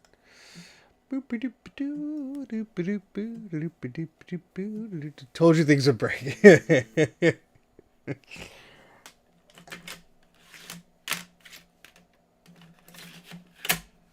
Alright, and this is disk 3.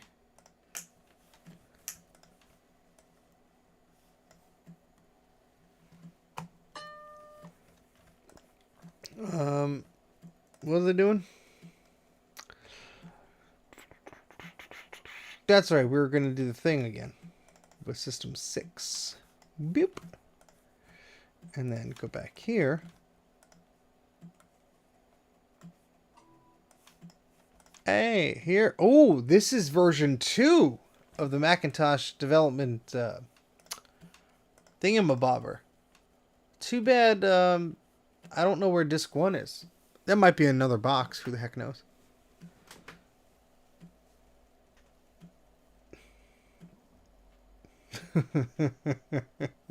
So at least these are these discs here, which the back doesn't have our version number on, but it says copyright 86. Version 2 is on the garden. Okay. I couldn't find it on Macintosh Garden, but maybe I didn't do as... The search sometimes isn't as good as you would want it to be. Sorry, Christian.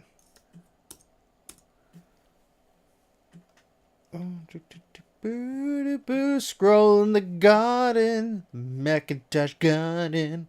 Who lives the garden? The Macintosh garden. Macintosh garden.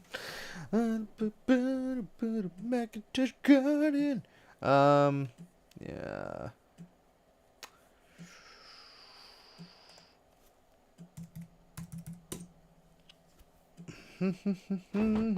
Macintosh garden. Why am I singing about the Macintosh garden? You must be farting on the Macintosh garden. Why you be farting on the Macintosh garden? But I don't know. What am I? I'm clicking on the wrong things on the computer now. Oh Lord. This is a bad thing to do. Hey, look, disk 3 works. Look at that. This is all Bruce's fault, I'd like to say. Bruce of Brankus Creations, who has a billion more subscribers than I have. This stream is all his fault, because I was sending them some pictures of these fine discs. And he's like, should be streaming this, huh? And I said, you know what, Bruce? That's a good idea. And here we are.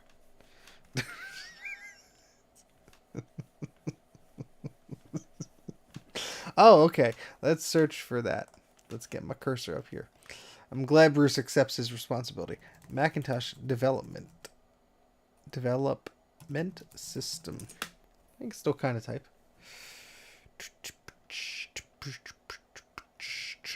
Maybe we have to put quotes around it because it's the Macintosh garden.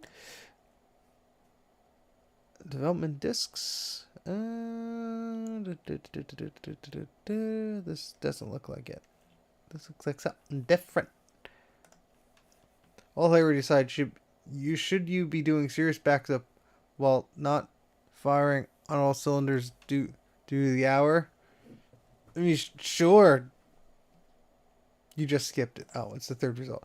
Sigh. I'm sorry, Keith. I'm like half awake right now. This? No disrespect meant, my friend. I was singing about the Macintosh garden. I got a little bit sidetracked. Wait, oh, that's right. I did the wrong search guy. No, I have to do the thing. I will go to sleep. I will go to sleep.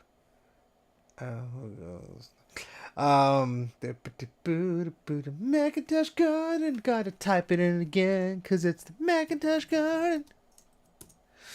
The third result, you say. Go. Oh, there we go. Oh, look at that. So this should actually say version. Oh, okay, so version 2. See, that should say 6800. I have a keen idea to edit this page. Hey, Sandbag. Oh God, I've been seen. This is the search result for 6. Yeah, sorry. Sorry. The Macintosh repository is a really dumb repository. It should be a suppository because they're a dumb repository. All right, that's my song.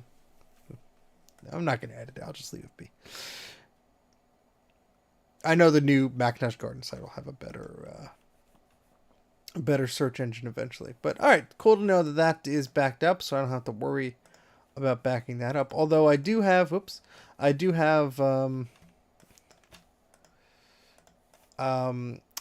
version, a slightly different version of the other one, which is pretty neat. It has a better search engine. Well, I'm searching for things that are in. I don't know. In my mind, the disk says Macintosh 68000 Development System. Therefore, the title should say Macintosh 68000 Development System. I understand people call it MDS, but I'm just saying what the disk says. And they do look like Apple 2GS thingamages. Yeah, it has a stupid paywall. I don't like this stupid suppository. Oop, that's me streaming. Sweet infinity shot. And say you need to cryoflux all this, and yes, it's vitally important to archive each one on a flux level. So use grease fields, though cryoflux testing is ridiculous. Well, I got the cryoflux hardware and the software, and I forgot where I'm going with that. And this is what I'm using now. And the discs that I have trouble imaging that look worthwhile, I'll be sending to Joe. He has a applesauce thingamabobber doohickey thing, which is apparently good for Apple discs. So. To each their own. If you're going to bed when I get back. Okay, Jeff. This is a weird disc holder thing I want to show you guys before I go sleepies. There we go. Yeah, I think the applesauce is in my future eventually when I have monies again. Look at this thing. Look at this. Fact pack. Oh, don't say that too fast. Oh Lord. Sounds dangerous. This is sharp. I don't know how I'm doing this. Oh, there you go. What secrets do you hold? There better be something good in here. How the hell do you open this stupid thing? This wobbles? It's like a whammy bar. Or do you push that in to eject? I don't know what I'm doing. It's a Macintosh Garden. Oh. We have Mac RAM. I don't know what that is. Maybe Keith knows because he's a smarty pants. C68K. The C for the Macintosh. Disk 3 of 3. Disk 2 of 2. Update non-key. This also says update non-key. Mega C1. Mega Switcher. Mac Express MDS Mac C by Alsoft Incorporated. And Aztec C68K by Alsoft Incorporated. So much C, so little time. So Keith knows what this is.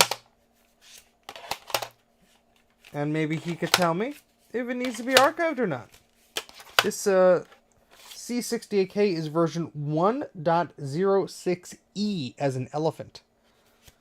Where's that a F? Well, some of the discs say E and this one says F. Or maybe just a typo. Look at this. Look at how this thing is. And it's just got this little, like, thingy. Oh!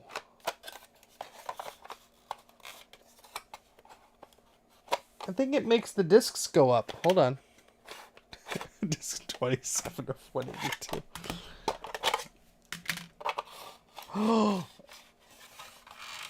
Look. It makes the discs come up if it wasn't jammed. Alright, now we gotta play with this for a bit. The Macintosh Garden. Oh, there goes the disc. It says, Steven, you shouldn't be singing. Macintosh Garden. We salute the fallen by going to the Macintosh Garden. Why is he still awake? 'Cause he's an idiot. Oh, I see what happened. They shoved one too many discs in there. But now look.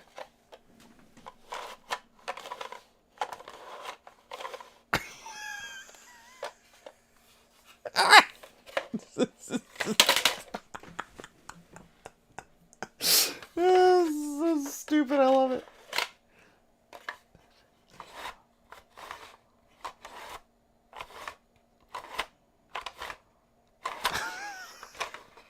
This is ridiculous. I do like it. I do like it. Oh, God. I have wasted my life.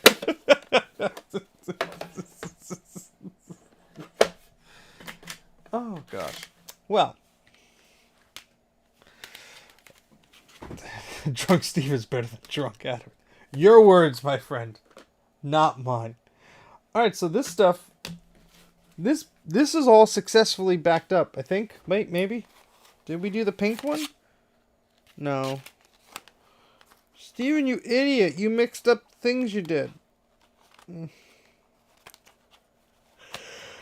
I'll figure out tomorrow. I mean, we tried.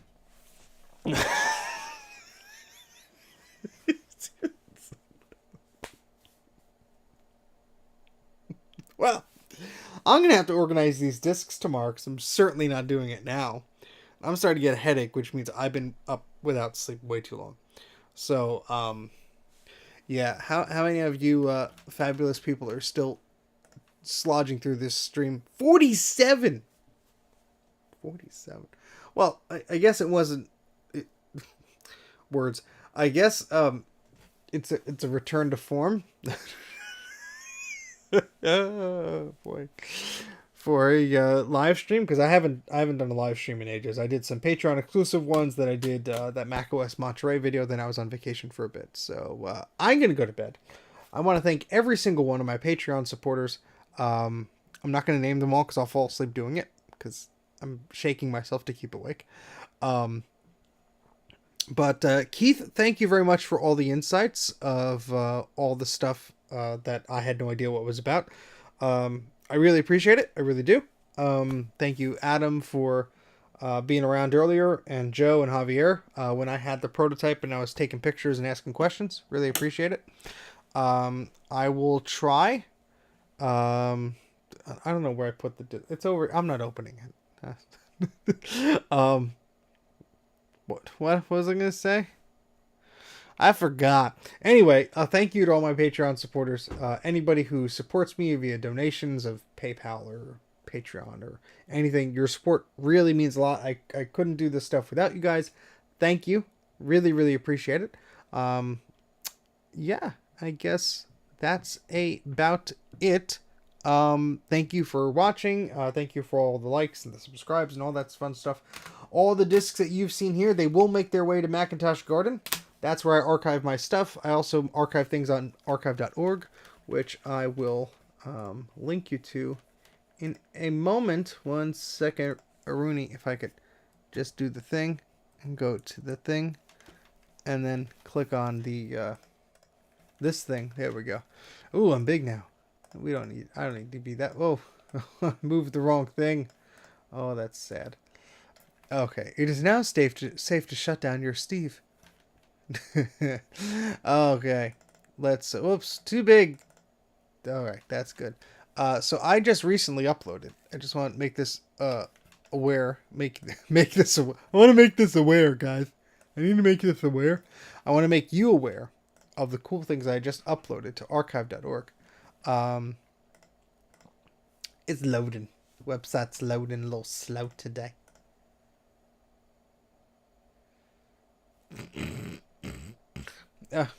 What? Come on. There we go. I've been uploading these. These are Apple Sales and Marketing Resource Library CDs. Very hard to come by. I spent a small fortune acquiring these. And they are now here. Free for the downloading and viewing. And I will be editing them to add indexes that you could search. And we have some from July and August 1999, July 1998. I think this is November 99. This stuff is really cool. You got product photos from Apple, high-res stuff, posters to print out, demo software, presentations, marketing stuff, commercials, fact sheets, data sheets, like really cool stuff. I love this stuff. I'm glad the resale values of these discs are now shot because those jerks can eat a jerk. Because screw that, man. I paid way too much for these discs. Like, I'm not going to tell you how much. Way too much. And yeah, they should be freely available. So, if you do have any of these discs, I did tweet out on Mac84 TV. Where's my tweets? Let me bring up a Twitter. Go to the Twitters. I did make a tweet of the discs that I already archived. The discs I'm planning to archive, rather. My goodness. Let me see if I can find that tweet. Is this it? Maybe? Yeah, here it is. I already uploaded a few of these, but I will be uploading the rest. I think I stopped around May. So I have June, July, August, September, October, November, January, February, March, April, May, June, July, August, and October 2000. So these are the discs that I have to upload. But if you do have any that are not listed here, Tom, please archive them. Use Toast or Toast Deluxe or whatever on the Macintosh. Make a Toast file out of it and upload it to the Macintosh Garden. Maybe you could do it with another way, but that's just what I use. Oh, Keith, if that's not archived, you should archive that. I don't have any of these, but I have a stack of ETO discs, QuickTime Beta, and early 90s Apple Dev CDs. Me wanty, Keith. Please share me. Very cool. Very cool. Jack, Macintosh Garden. The Macintosh Garden. There you go. Sorry, I'm going to catch up on the chat before I go to sleep. Memory error chime.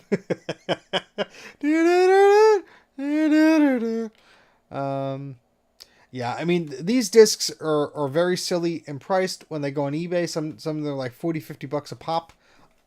No, thank you. They just upload them, take the power away from those people. I understand having the physical disc is nice, but having the free download is pretty cool too. Macintosh Garden.